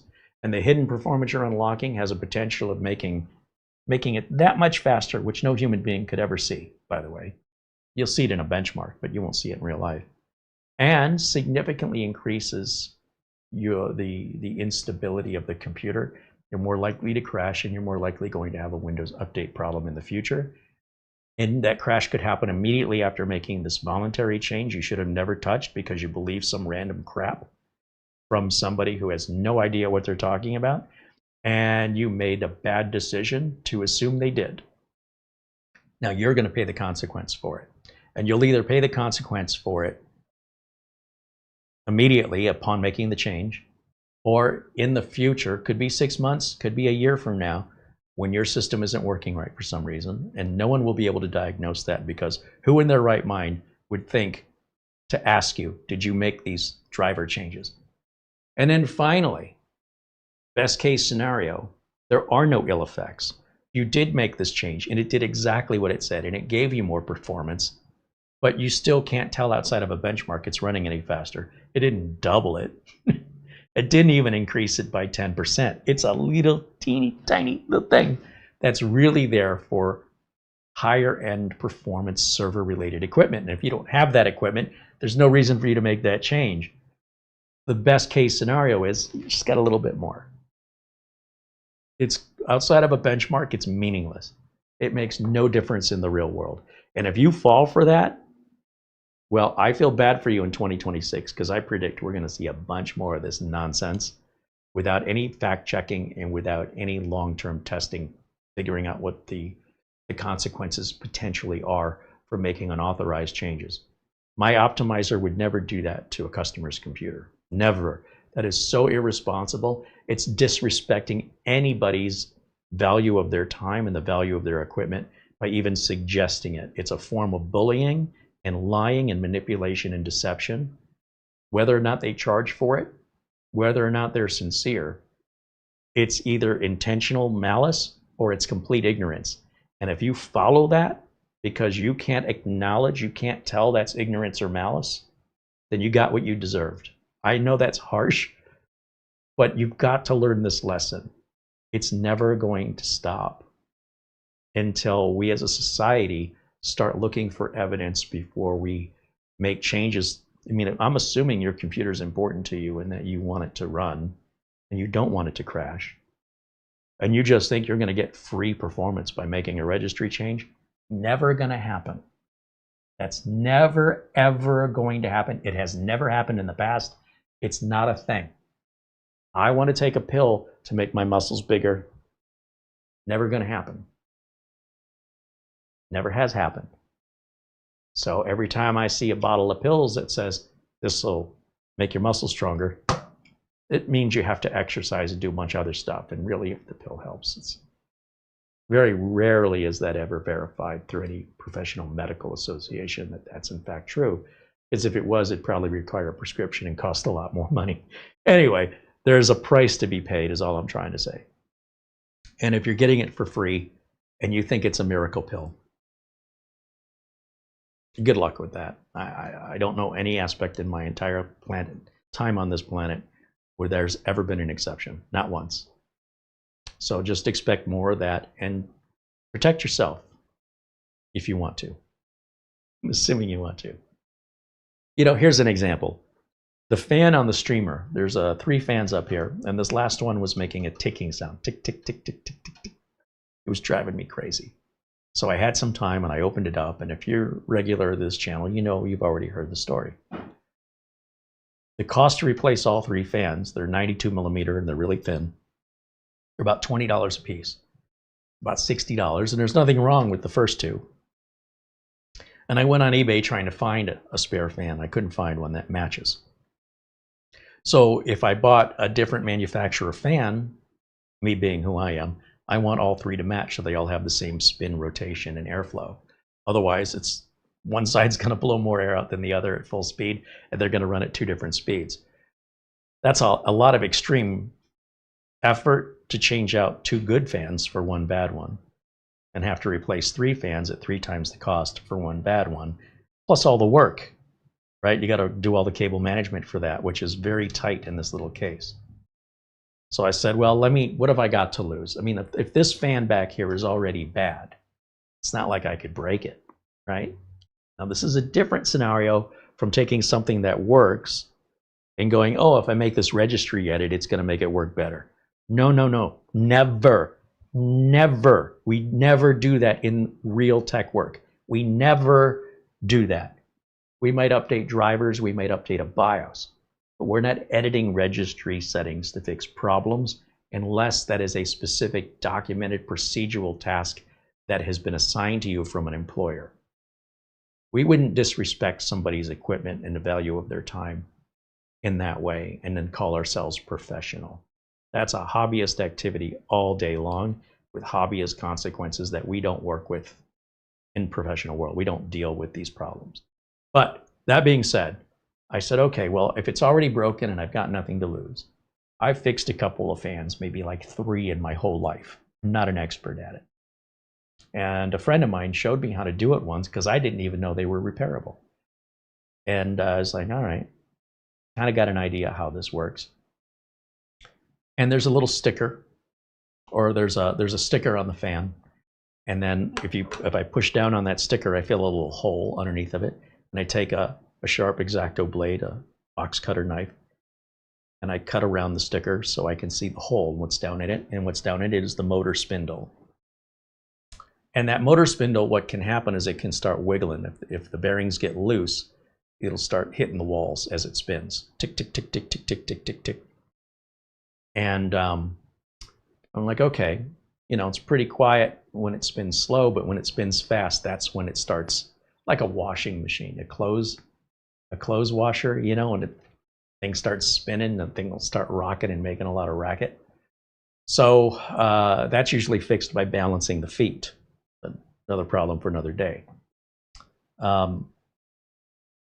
People will say, well, you should use this real fancy graphite, this precision oiler, you know, this has to be the best of the best. Kind of do it right the first time and make sure that you don't waste your time by putting an inadequate lubricant in there. Well, these aren't expensive fans. When these fans were built by the manufacturer, who I think is Corsair, if I'm not mistaken, they weren't using the best oil on the market, nor were they using the best bearings on the market. They were trying to balance cost with price and made a contract with Intel to provide a certain number of fans to their NUC unit that develops these computers. Intel didn't make these fans. They're not going to fabricate their own fans. They go to somebody who makes fans and they have a certain price point. What can we get? And this is what we could get for that price. That's what Intel could get. They didn't put Noctua fans in this, or this probably would have been too expensive for me to buy it. It wouldn't even be here if they did. So they put these fans in that are usually good enough. One of them has gone bad. Now this has a CPU fan. It's got 3 fans across the top and a fan here for cooling potentially a graphics card in here. So there's 1, 2, 3, 4, 5, and 1 in the power supply. 6 little fans in here. And 4 of them were 92 millimeter. They're all the same. They're all Corsair. I don't care if the side fan runs at a different speed, but definitely if I'm going to change one of these 3 on top with a different make and model, then I need to change all 3 of them, because that's just the way I am. And I want 1 fan louder, or 2 fans louder, as the case may be. The new fan's probably going to be superior if I'm buying it. So I look around, what can I do right now? It's maybe, I work at night. It's usually when I'm doing this kind of work. It's probably 1 o'clock, 2 o'clock in the morning. And I'm thinking I want to solve this before I go to bed. Now I've got my mind made up and I'm looking around the studio to see what do I have. Well, I got a Canon WD-40. And no matter what people say about WD-40, that it's a temporary fix, this computer is not going to last your lifetime. This is a temporary computer. What's the longest time you've owned a computer or a car? These are all temporary things. You say, well, if you use this better oil and you do this right way, it'll last longer. Okay, but maybe not. I might be done with it long before it's done with me. Okay, so I say, well, you know what? I've got WD-40, and I have fixed squeaky hinges on doors, or you stick your key in the lock and the key doesn't want to turn right, and they make special graphite, and you can disassemble the doorknob, and you can lubricate, you know, with this special lock grease. Or you can just simply spray some WD-40 in it. It might run down the door a little bit, get a paper towel, clean that up, and find that that door is completely silent, the lock is smooth, and it stays that way for years and years and years. You might even move out of the house before it ever acts up again. So this idea that WD-40 is a temporary fix, temporary is subjective. What does that mean, temporary?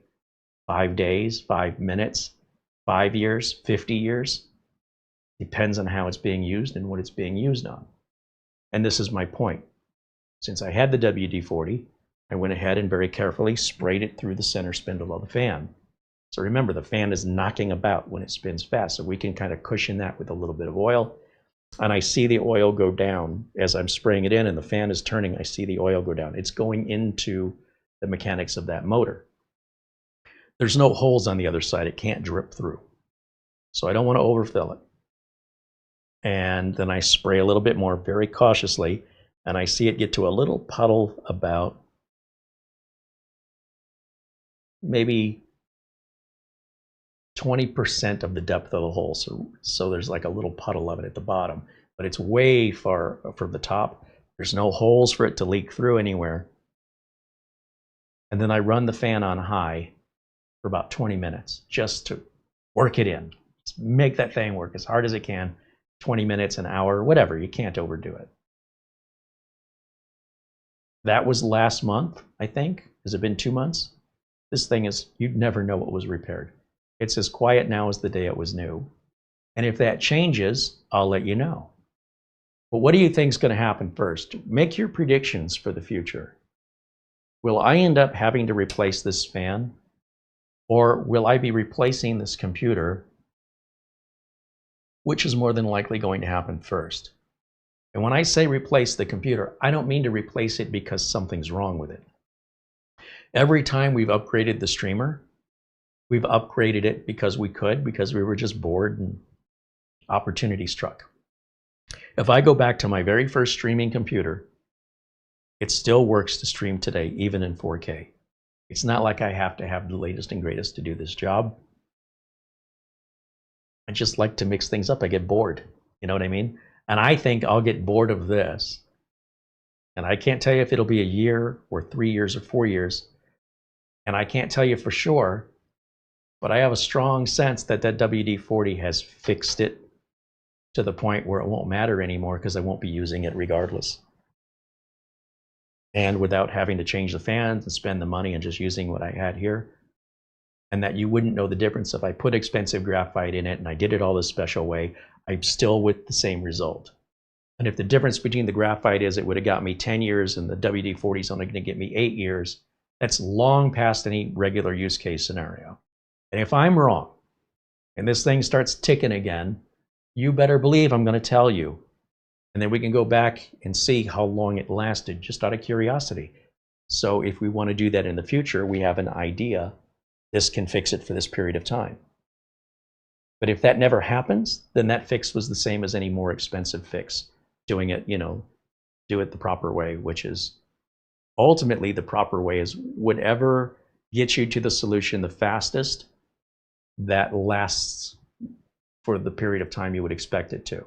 Because let's face it, even if I bought 3 brand new fans, who's to say that one of those 3 fans doesn't go bad in 6 months?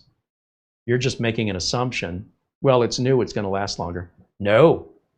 In fact, the one I lubricated may last longer than a brand new fan, depending on what quality of fan you're buying and who makes it, and what kind of bearing it has, how often it's being used, what sort of abuse is it under. You know what I mean? Like there's all these variables that there's not any one guaranteed way that's going to give you a guaranteed longevity. This is just statistics. And at the end of the day, I'm not doing this to 100 machines or 1,000 machines. I'm just doing it to this one machine. So while I may not have, the statistics to back up longevity, I have reality.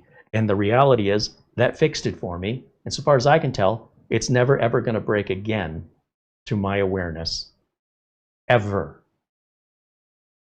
And if I'm wrong, I still think that's a good thing because now I know, oh, well, if I ever want to do that again, with my experience with this one unit and this one fan, it lasted 9 months or it lasted 18 months. That would be valuable information because then when you're offering a computer repair to somebody, you'd say, well, how long do you plan on keeping the computer? You think you're going to have it 18 months from now? Because if so, we'll just spray some WD-40 on it. But if you think you're going to have it for another 3 or 4 years, maybe we'll take it back to the shop and it'll take a while longer and it'll cost a bit more. But statistically, in theory, it should last twice as long. But if on the other hand, as I predict, this is never going to break again, then I could just say to the customer, we'll take care of it and we'll do it real cheap and we're good to go.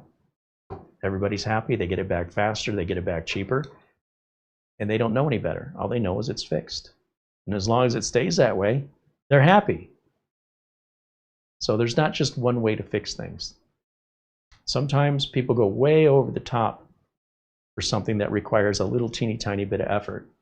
They overthink it and they really make it more complicated than they need to. And I am a big opponent to that line of thinking. I am a fan of keeping it simple. The more complex something is, like a computer, the simpler we have to look at it. And too many people, in my opinion, and especially online, they really like to make things really complicated, and I don't have much patience for it. I'm like, look, you can sit there all day and have this mental mind game going on. I'm going to get on with things. I got other things to do. I'm not just going to sit here and spend a half an hour on a 5-minute job. I'm not going to do it. I've got other things to do. On the other hand, I'm not going to do it to a point where I'm just covering up a problem. I am fixing the problem permanently the first time, faster and cheaper, because I'm not overthinking it. And should I have to come back as a consequence to that, that's at my expense because I won't get paid. So I am highly incentivized to get in and get out quickly, to do it cheaply, and get it done right the first time. At least if I want to make a profit and if I want to have happy customers. And just because you're spending more money and spending more time doesn't necessarily equate to you making as much money or having happier customers. In fact, it can work against you that you take too long and you cost too much. Especially if you're competing with somebody like me that will get in and out at a fraction of the cost and a fraction of the time, and they're not calling me back to fix it again, and they're not calling you back to fix it again.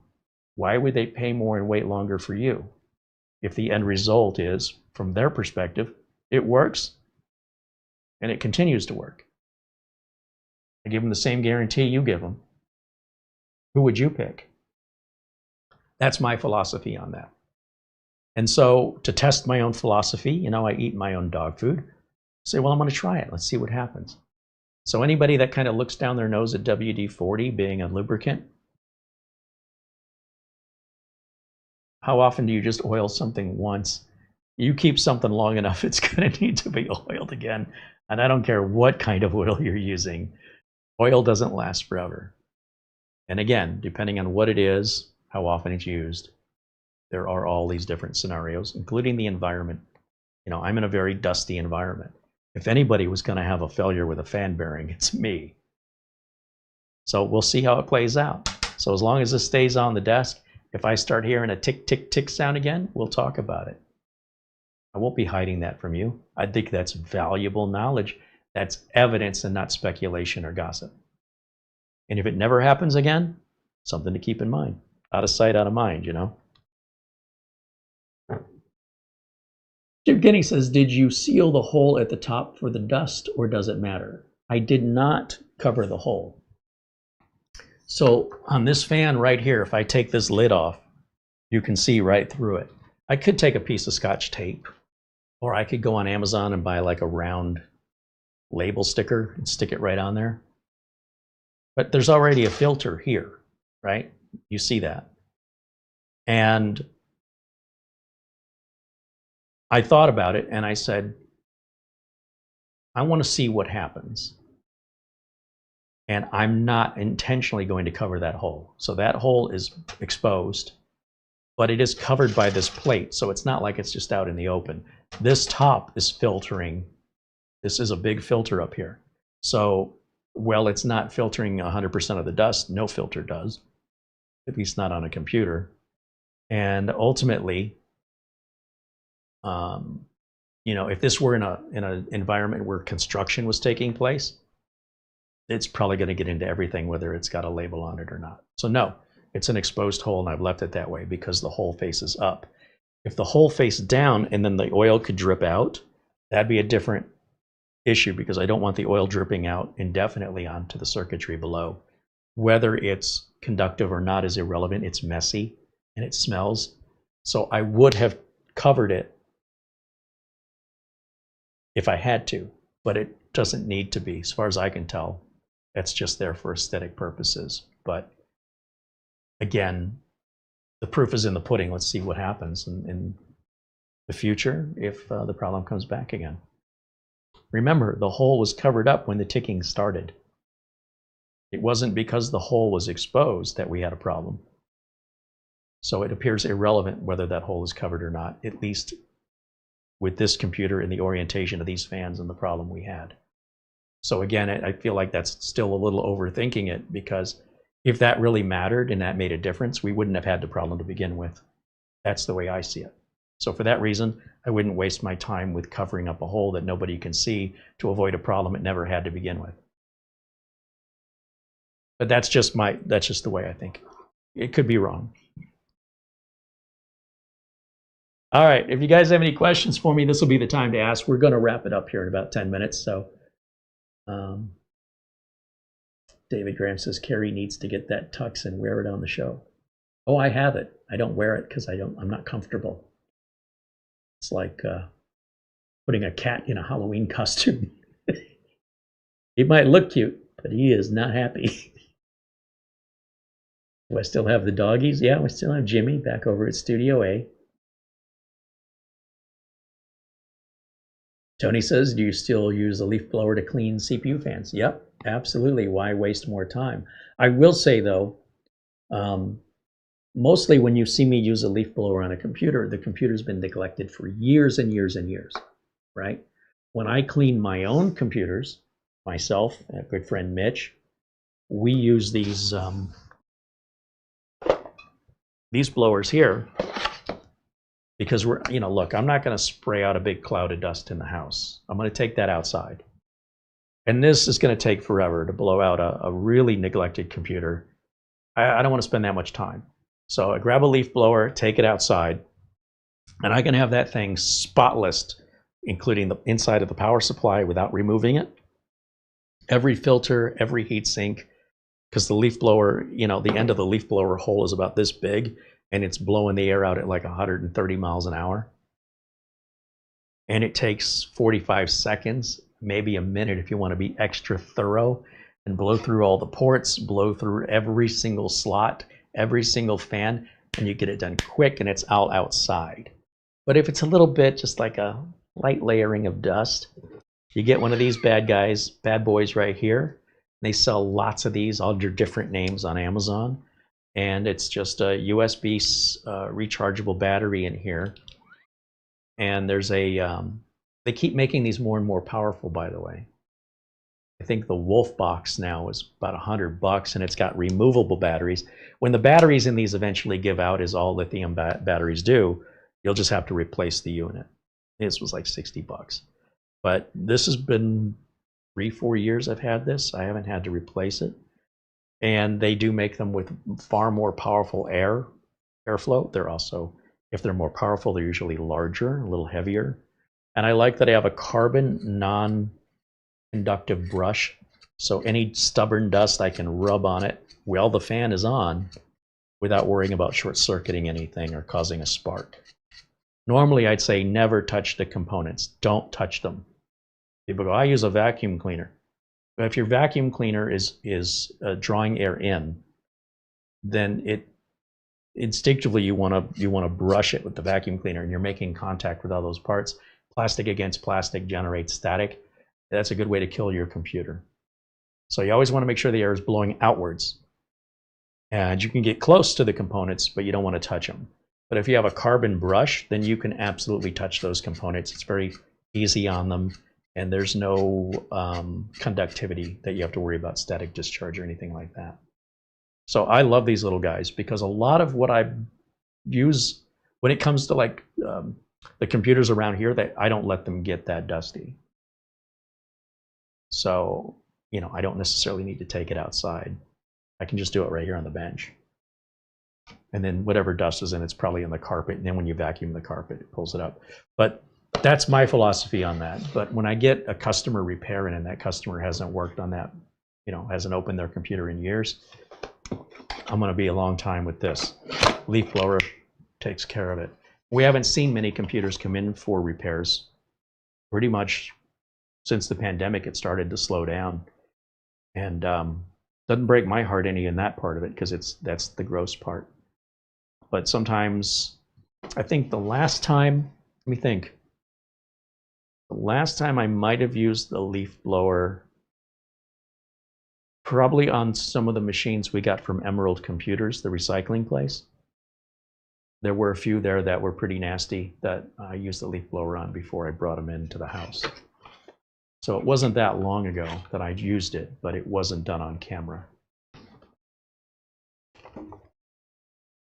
But yeah, the Wolf Box, that's, I think, one of the more popular ones now. And I don't know that they come with the brushes anymore.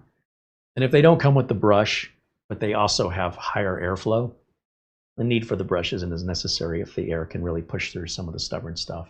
And really, it's getting in between the fins of a heat sink. The air does a much better job than you can by hand. So yeah, nothing's changed there. Just the frequency of how often I need to do it now has changed. Sam Lazar says, how often would you upgrade your computer? Lots of my clients only got new ones when their computer is too old for Windows 11. So usually what I recommend to my clients is you shouldn't worry about what other people are doing. If you see articles online or your friends or your kids say, oh, you got an old computer, you should replace it. That's like me looking in your refrigerator saying you shouldn't have this food or your refrigerator's not full enough. Who am I to decide when it's time for you to go grocery shopping? So when you ask me, when should you upgrade your computer? I would say, well, when do you go grocery shopping? Do you wait until your refrigerator is completely bare? So there's no one answer to this. Everybody needs to decide on their own what they can afford and what it's worth to them. For that reason, I would just in general say, I don't care what your computer is, and it's not for me to decide what your computer should be. If your computer meets your needs, there's no reason for you to replace it other than peer pressure, and I would strongly encourage you to think for yourself. If your computer no longer meets your needs, because now you need Windows 11 and your computer won't run it, I think it's pretty obvious it's time for an upgrade. If you've taken on a new interest or a new career that the computer you're using just doesn't do very well, and let's say you got into photography or you're getting into flying drones, or maybe you're getting into video editing, well, whether these are hobbies, all hobbies are expensive. I mean, I used to like launching rockets, and I was barely making any money, and I still somehow found the money to spend on this form of entertainment. I wasn't really learning much. It wasn't helping in my career. It was just throwing money, literally burning money. But I had fun with it. But at some point, the number of rockets I could launch and how frequently I could launch them was limited to how much I could afford. So you might launch a rocket every day, but I don't have that money to do that. You might have a big assortment of rockets to pick from. I may only have 3 because that's all I can afford. So when it comes to upgrades, I'd say it's very similar in the hobby form, where it's like, well, there's what I'd like, and then there's what I can afford. And then, of course, there's actual need, which is in order for me to do my job. And if you need it to do your job, then it's not a question anybody can answer for you. You're going to know what you need to do. It's going to be very obvious, and you'll be very motivated to do it, to whatever those needs are. If you're getting paid to be a video editor, and you can barely get 1 video edited a day because of how old and slow your computer is, and you know you can edit 3 or 4 videos a day with a newer computer and earn 3 to 4 times the amount of money. You see what I'm getting at here? So there is no one answer that suits all. When your computer no longer meets your needs, or if you simply have the budget and you're in a mood and you want to buy it. But it is nothing anybody can tell you unless that's an employer. And that's how often you should upgrade.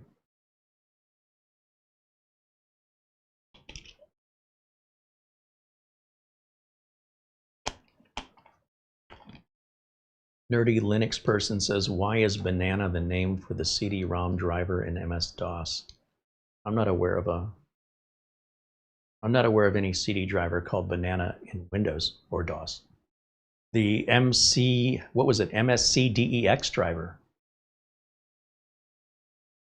But let me Google, because I don't know what you're talking. I've never heard that in my life, in my whole career, nor have I ever seen that word in relation to a driver. Let's see what Google says.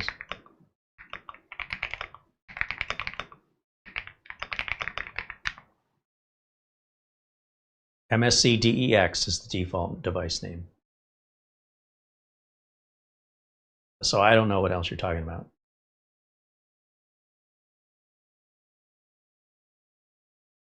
I've never seen that before. If there's somewhere I can pull that up and see it with my own eyes, that would be interesting, but I've never seen that. You might as well have just said, why is it when I look at the device driver for my controller, it says chocolate chip? Like, what are you talking about? I have no clue. Good question, I guess, because I'm not sure that's a thing.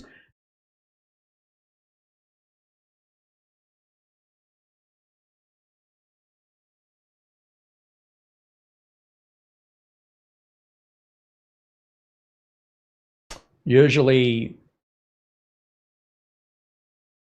CDs and DVD drives would be something like, they'd have a name like, they'd start MSC or MSCD, something like that. And you could change that name. So if you bought your computer from somebody who manipulated that name, that's why it's something you saw, but nobody else. I haven't seen that. I'm guessing. I don't know where you pulled that out from, but I've never heard of such a thing. The Brian Weber says, I got a Wolf box about 4 months ago, and it's an awesome blower. Yeah, they sell them on Amazon. They make about 4 different models, and you'll know how good it is based on the price. If you're like, is this the best one they make? Is that the most expensive one? No, then it's not the best one they make. But also the more expensive ones are physically larger and heavier. So that may not be a good thing depending on your personal preference. Mark Leibowitz joins us from Chicago, says hello. And happy Sunday. Thank you, Mark. Happy Sunday back to you. Mark says, I just got back from seeing a client whose computer was no longer meeting his needs. We're about to fix that with a Triku mini PC. Perfect example.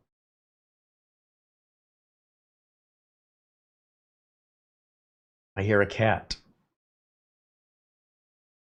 Can I help you? Do you need some help? Meow? You don't come in here. What are you doing? Talking back? You want to come up? You want to come up?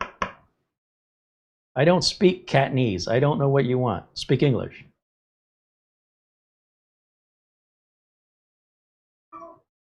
What's up?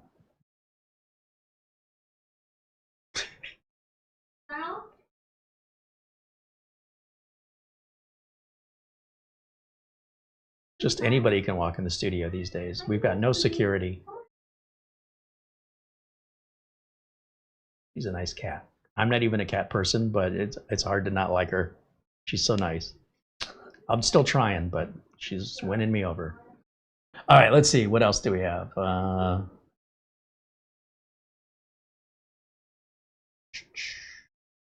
Charlie Purdy's in the chat. Hey, Charlie, good to see you. I don't know how long you've been in there. It looks like you're saying goodbye, so sorry I didn't notice you earlier.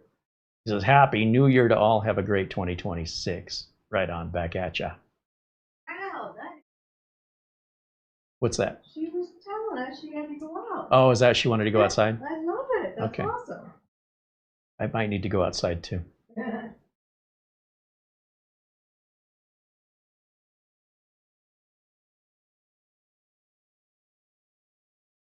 Brian Weber says, according to AI, Banana was the device name for an Oak Technology CD-ROM driver.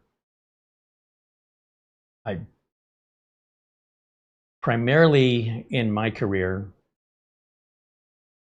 when it came to CD-ROM drives, Oak Technology wasn't very common, at least not here in Phoenix. We were primarily using Sony, Asus, Lite-On, Pioneer. Seems like there's a couple I'm forgetting. I've seen a handful, but I've never noticed the name Banana before. Interesting.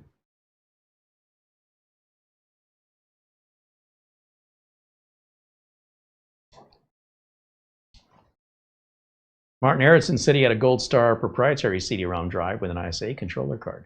I think we all did back in the 386 days, where the multimedia kit included a sound card, and the sound card would have a controller that included a CD-ROM drive. It was a box about yay big, and it had your sound card, your CD-ROM drive, your IDE cable, or whatever that cable was.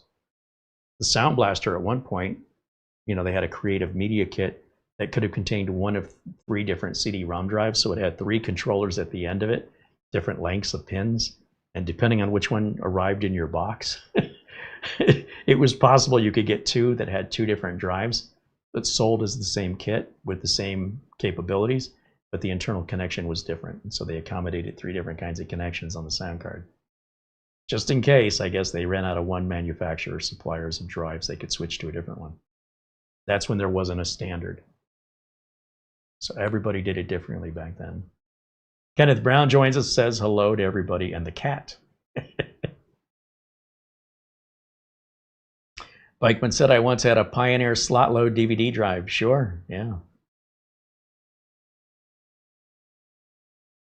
Sam Lazar said, I'm currently editing videos for a client, digitized VHS tapes, and now I'm editing out the blanks, start and end. Yeah.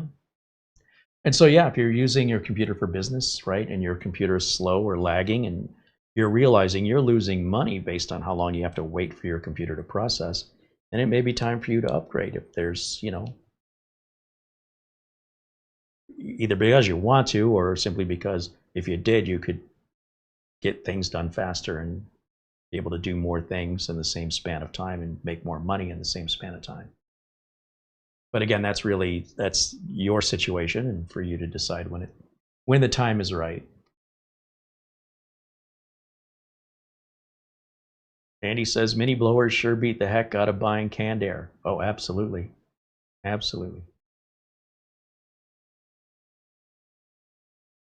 John Rogers says, Happy New Year. Thank you, John. Back at you.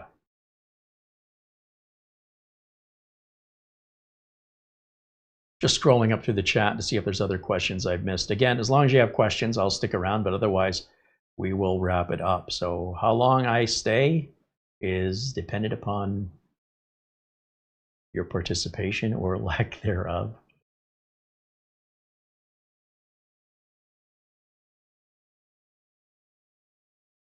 Tony wants to know, can we add links to the blower so our community...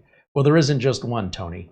If you go on Amazon and you search for a rechargeable air blower, I mentioned one company, Wolfbox. The one I showed you, they don't sell that on Amazon anymore, but they sell one similar under a different name, and I can't speak for their quality. But if you simply go to Amazon and just type in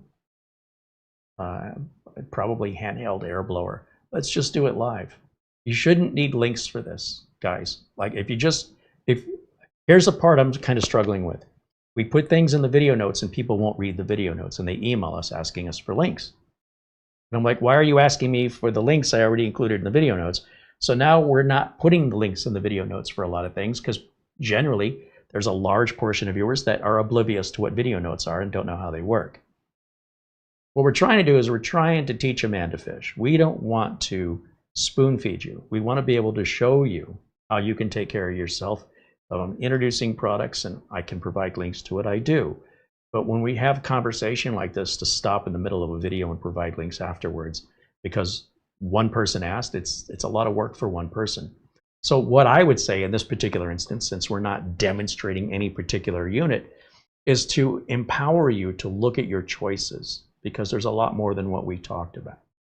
And all you have to do, and it is the easiest thing, is open your browser and go to Amazon. So I'll do that live right now without any rehearsal, without anything in my head that I know I'm going to type. I'm just going to make it up just to show you how easy this is and why those kind of direct links would actually, even if they were used, may not be really doing you a service without showing you that there are other alternatives that might be better suited for you in capability and price. So if we go to the display capture, no, not display capture, I want window capture. That should open up Amazon. And we'll just type in air blower. I don't know, seems good. And immediately what pops up? Tons and tons These, by their unique design, these look like wolf boxes, but look, this one looks very similar, but it's made by X115, 40 bucks. And these brushes, these are like handheld, like makeup brushes. I like the brush attached to the nozzle. See, this brush here, this is for you to physically dust with your hands. I like the brush at the end of the nozzle so the air can blow through it. And they're not doing that much anymore. And you can go through page after page after page, anywhere from, you know, over $100 to $20. So, and then in there, of course, you've got traditional pneumatic air blowers, which of course you should not be using on a PC at all. Don't expect your $20 one to be the same as a $100 one. It doesn't mean it's bad. It's just probably not going to have the battery life. It's probably not going to have the power. But, you know, you get what you pay for. Look, we even have a leaf blower in here. Fantic. This goes on and on for pages and pages and pages. So there isn't any one I can recommend blindly, other than to say, find one that looks good to you, that meets your needs and your budget, and shop away, man.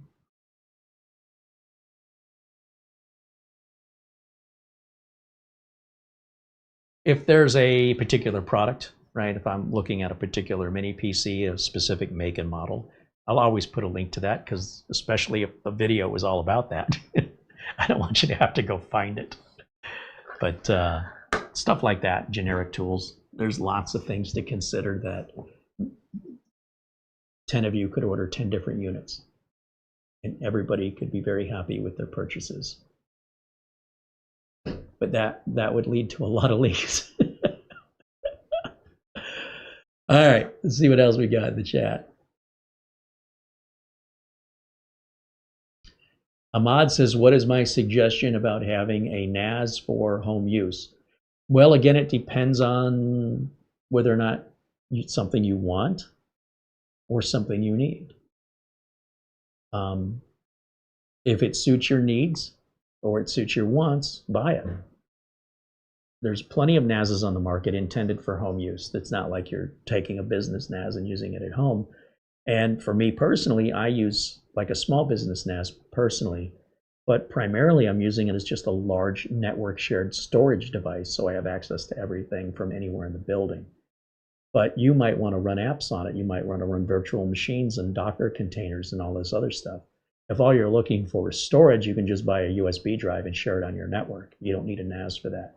So it just depends on the use case of how it's used, what your budget is, what you intend to use it for in the future, right? So if you know I just need storage now, but I intend to run virtual machines or Docker containers or Plex or something like that, well, then go ahead and when you make that purchase, plan for what you're going to use it for, not necessarily for just what you need today. So you're not buying something twice or three times because you didn't get the right thing the first time. So it just depends on the individual, what their intentions are, what their budget is, and so long as they have a realistic expectation of what it does. I mean, to have one for the sake of having one is also a valid reason for buying one, but that's something only you can decide.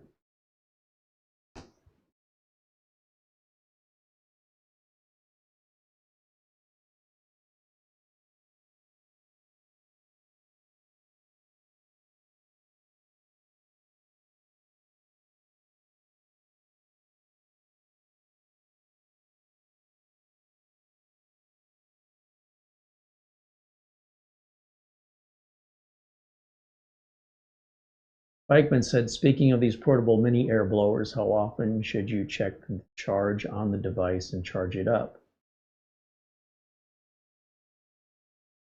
I mean, that's really up to you to decide. If you have a flashlight and it has a rechargeable battery in it, and you said, how often should I recharge my flashlight? I'd say, well, how often do you use your flashlight? Have you been draining it? These lithium-ion batteries that we're using in rechargeable devices, they hold a charge a good long time. So depending on your habits, right? If you're one of those people that uses it every other day, or you only use it once every 6 weeks, charge it up the day before you're going to use it if you use it infrequently.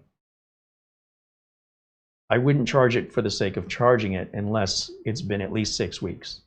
because you definitely don't want the batteries to drain to zero. But on a lithium battery, that would probably take over a year for that to happen. I anticipate if you were to fully charge one of these blowers or any other rechargeable lithium-ion device, and you put it on a shelf, you go to it a year from now, it's still going to have a charge on it. And because they don't have a meter to tell you how full or how, what the state of charge is, if I know next week I'm going to charge, I'm going to use the blower, and I haven't charged it since I can't remember, I'll just plug it in and charge it so I don't run out when I'm using it, because, Murphy's Law. And, I've got a flashlight in here that's lithium ion. And if I'm not using it, I don't charge it. On the other hand, if I haven't used it or charged it in over 2 months or 3 months on this flashlight, I'll go ahead and charge it if I think about it, but it's not important. Because when I do use it, I'm only using it for momentary, right? But if you want it to last the full length of the battery charge, I might need this thing for 90 minutes in a power outage. Even then, I probably still wouldn't, but, it depends on how often you use it. And if you charge it too much, you'll probably kill the battery that much sooner. If you never allow the battery to really start to discharge at all, then it'll think it's a short battery life because you always charge it when it's only 10% used. And over a period of time, it'll think its whole life is 10% of its capacity because you will have trained it. So you charge it as needed. The best way I can explain it. I have my red screwdriver, and it's got these LEDs that give me a state of charge. So it kind of indicates to me I'm on 3 out of 4 dots there that light up. If I keep charging it when it hits 2 dots, then it'll probably start to die soon after 2 dots. I need to allow it to drain, but I don't want it to drain completely. That's bad. Usually the device will shut off and not allow you to use it once the charge drops below 10%.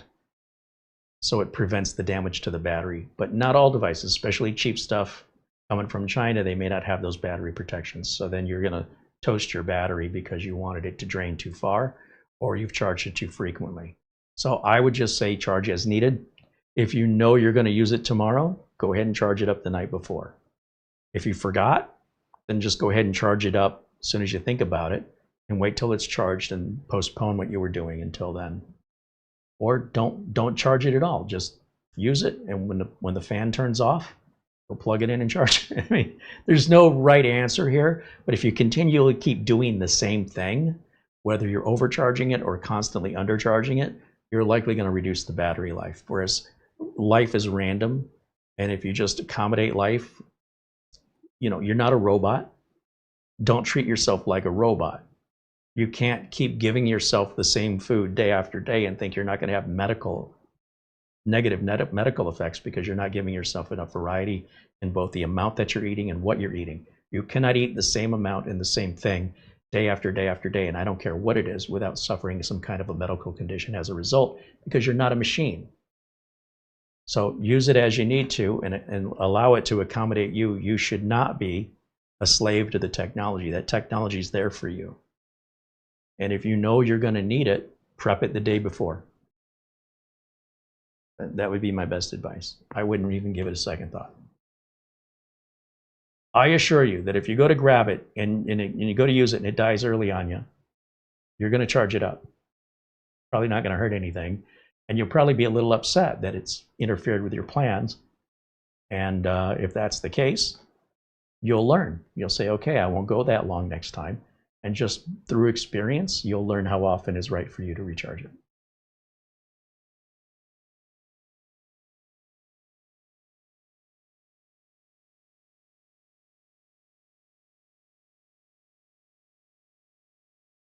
Nip joins us in the chat and says hello.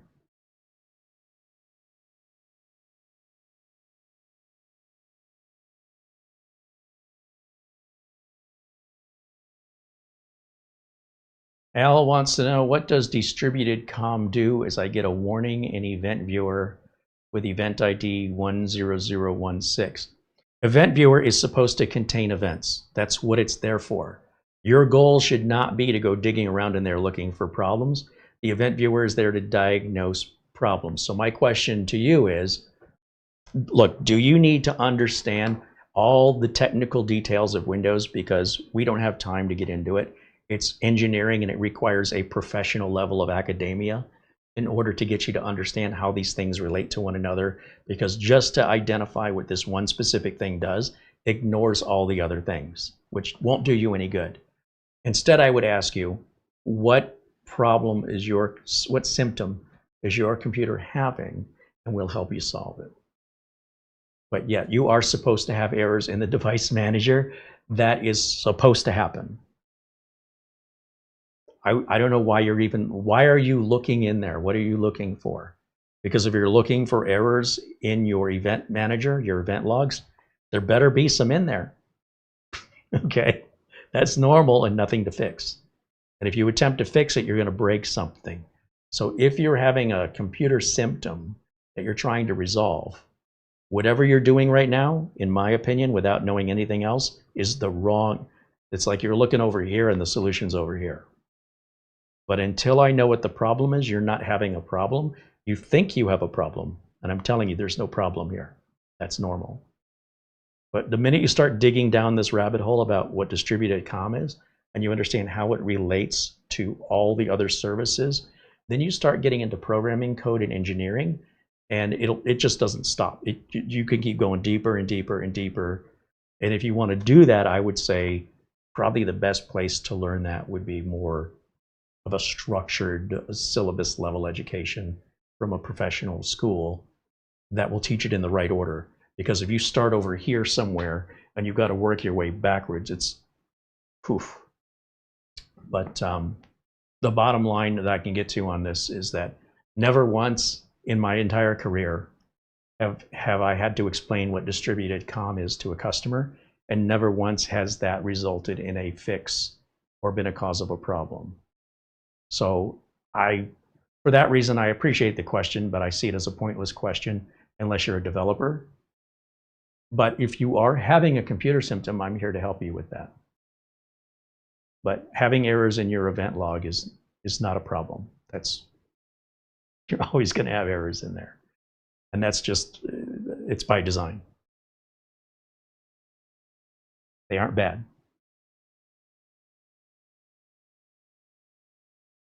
Be careful. Well, I encourage people to learn. I think learning is great. If it comes at a cost of breaking your computer, make sure it's worth it to you. Because if everything's working and you're just bored and curious, it's a quick way to make sure it doesn't work anymore. And if that's going to cause you distress, I strongly recommend you reconsider your position. Now, of course, you can Google what distributed.com is. I'm not telling you not to. You can go to AI and you can dive into that for the next 4 hours. Have fun, but I wouldn't mess with it. Not unless it's a spare toy computer for you and you don't care. In which case, have fun.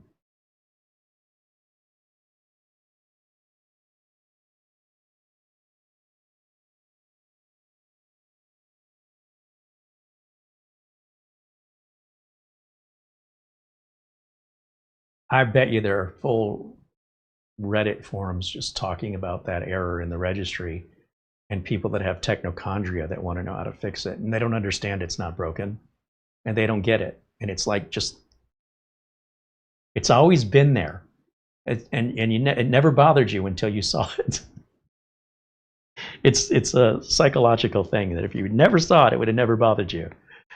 But if you have an actual symptom with your computer, I absolutely love to help you resolve that. Okay? Just so we're on the same page.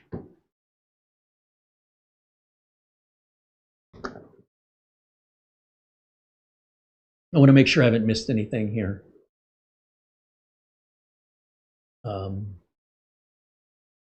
If you asked a question and I haven't responded to it, I likely didn't see it. Please ask it again. And then if we're still getting nothing else, then we'll wrap it up.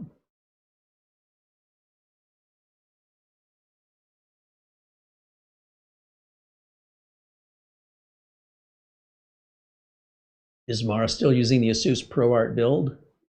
We did switch back to it, yeah. In fact, it had a lot of updates. There was a a new BIOS update for it. I put on there last night. Intel had some new drivers like NPU drivers and such, and video drivers, but she's not using, likely she's not using the NPU or the video driver on the Intel CPU because she has a discrete NVIDIA 3090 in there. But I updated it anyway. You know, deleted the temp files, made sure Chrome was up to date, and updated the BIOS. I mean, this thing is, for computers, very, very fast. And we have the S1 just sitting down here. It's been reset. And from time to time, I take these computers out, put them on the bench, get my little air blower out because it'll have a little surface dust from sitting around. Hit Windows updates, you know, check for driver updates. If you have an AMD computer, I cannot stress how important it is that you download the AMD Adrenalin update and separately download the AMD chipset update. I think most people have no idea. You are not getting that chipset driver with that Adrenalin software. I thought we were, but we're not. And so what I would do, if I had an AMD computer of any kind, so if you're watching me and you have an AMD computer, what I would do right now is I would open my browser. Let's go back to where we were on the browser here. And I would type up here, AMD chipset driver. And the first link comes up as amd.com. And I'll scroll down, and obviously accept the cookies here. And we're looking for chipsets. And it says, well, what chipset do you have? Well, you may not know. Depends on your motherboard. But if you have a mini PC or a laptop, then you've got a laptop chipset. And there's really only one choice if you do. That's it. And you're going to download that, submit it, download it, and run it. Then you'll have the latest chipset drivers. And they were updated just a couple weeks ago. So unless you did this within the last 10 days, you're probably behind. And if you've never done it, you might be surprised at how different your computer behaves once you put these on here. Everything will seem faster. If you don't know to do this, in most cases, it will not happen on its own. So if you've got Threadripper, right? We've got all these TR Threadripper sockets, AM5 sockets, AM4 sockets, and even going back before that to the 9, 8, 7, and 6 series chips. So let's say we've got an AMD Ryzen 7, and all I know is it's a socket AM5. Like most people that own AMDs know if it's socket AM4 or AM5. These are your two most common. Unless you have a mini PC or a laptop, in which case you select laptop. Once you select it, it'll say, okay, which chipset do you have?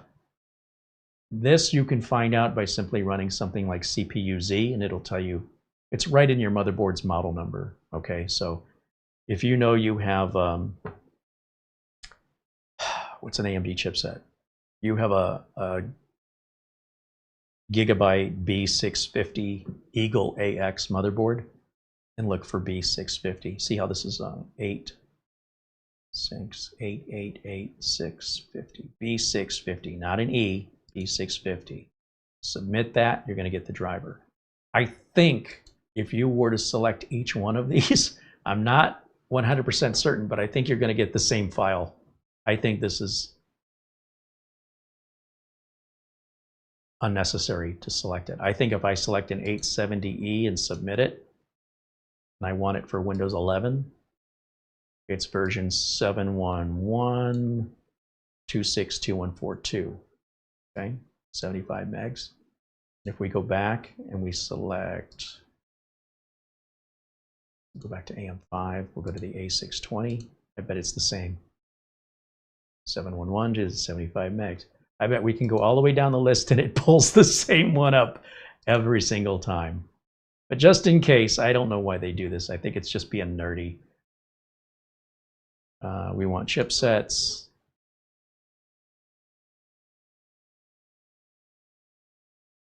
Where did my box go for the selection? Chipsets. There it goes. Go back to AM5, go to the, let's go all the way to the extreme opposite, B650. I bet it's the same driver. Yep, it's the same file no matter what you choose.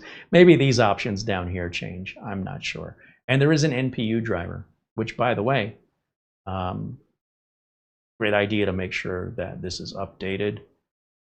You don't necessarily need this installer, but it, wouldn't hurt to have it in your library. But you don't need this one, most of you. You probably don't need the RAID driver either.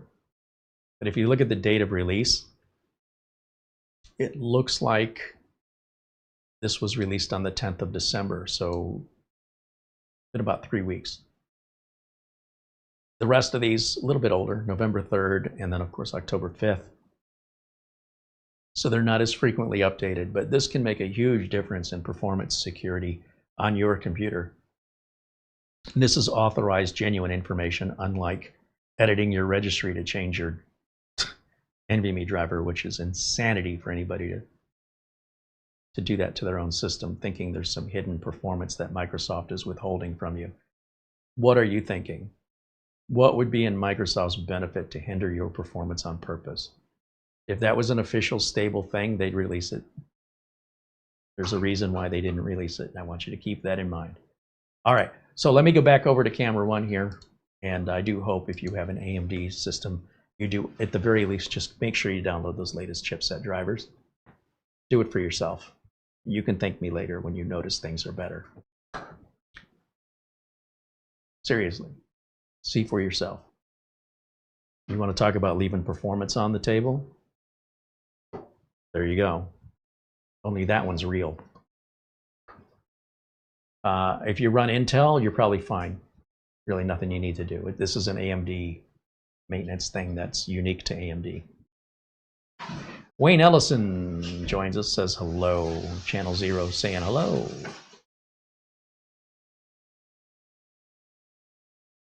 A lot of BIOS updates did come out in middle of December for security reasons. So if you haven't checked your BIOS and you have a system you built yourself, you might want to check.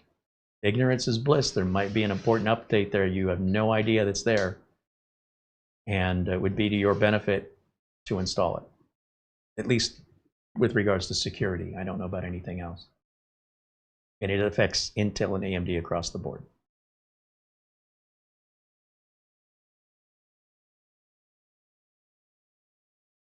John Williams said, I want to thank you for keeping my mind busy. Appreciate you and looking forward to 2026. Thank you, John. Scott says, great stream. Thank you for the stream. Thank you.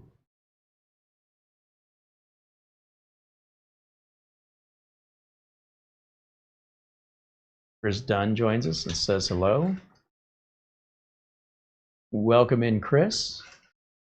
And I don't see any other questions here. So if you want to email us a question, of course, that's always welcome. I'll put the email address here on the screen for you guys. You can reach us here at showcasecreate@gmail.com. We usually respond within less than 24 hours. So if you don't receive a response from us in that period of time, we likely never got your email.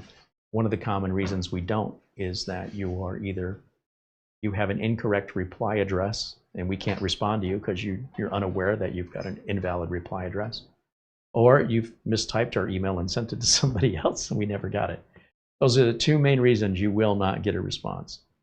It is frustrating when somebody sends us an email and their reply to address is not valid. So you've got to make sure you've got your settings correct, because I guarantee you no one else can reply to you either. All right, I think with that, it's going to wrap it up. But thank you again to Mark Gaines, and thank you to Buster for their Amazon gift card or PayPal contributions. Your generosity is very much appreciated. Same to be said for all of our members that make this channel possible to exist in this day and age. Thank you to the Gerard, and thank you to Planet Cryos, who renewed his membership today. He's now a member for 43 months. He says that matches his age. Oh, that's cool. I'd have to be a member a long time to match my age. Dom, thank you for your super chat earlier today. And Michael Lavelle as well for your super chat. Thank you to Charlie Purdy and Find Me in Hawaii. Both renewed their memberships today. And thank you so much for continuing to support us, for all of our members in green. And even the folks that just participate in our community, regardless of any financial support, you just being here and hanging out with us is also support we appreciate. Make no mistake about it. Tomorrow, our regular members only live video will be on at 1 o'clock, our usual time here in Phoenix. That's 12 p.m. Eastern. Sorry, 12 p.m. Pacific, 3 p.m. Eastern. It's 1 o'clock Phoenix time. So I always start at 1 o'clock. If you're a member, you get access to those videos and join us in a less crowded environment where it's a little more informal and laid back. I'll probably do some more work on trying to get a BIOS update done through a flashing method where the board is not plugged in or turned on. I haven't perfected it yet, but I feel like I'm getting closer. And then, of course, you know, the members-only videos are very laid back, so who knows, whatever. If somebody has some questions, we can answer, problems we can solve for them. We have a lot more time to dedicate to an individual since there aren't anywhere near as many people watching. So it's a lot more personal. And we hope that if you're a supporter, you'll join us on these Mondays in our live chat. And if you're not a supporter, that you would be, so that you can join us and see this exclusive content that is never made public. It's just for the members as our way of showing support back to them. That's going to wrap it up for me for today. A shout out and a thank you to Mara, of course, our channel administrator who does our thumbnails, like today's, for example, and answers your emails for the most part, unless they require some information from me, but she will present that to my attention when needed. But that gets you a much faster, more regular response. On top of that, a shout out and a thank you to our friends at VIP-URCDKEYs for continuing to extend this offer that is typically for vendors only for the general audience, and know that we stand behind that 100%. 100%. 100% legit, real, it's going to work. I laugh because finding that online is not easy, not at that price. And yeah, thank you to each and every one of you for hanging out. We appreciate you. And hopefully we will see you all here tomorrow at the usual time. Until then, bye for now.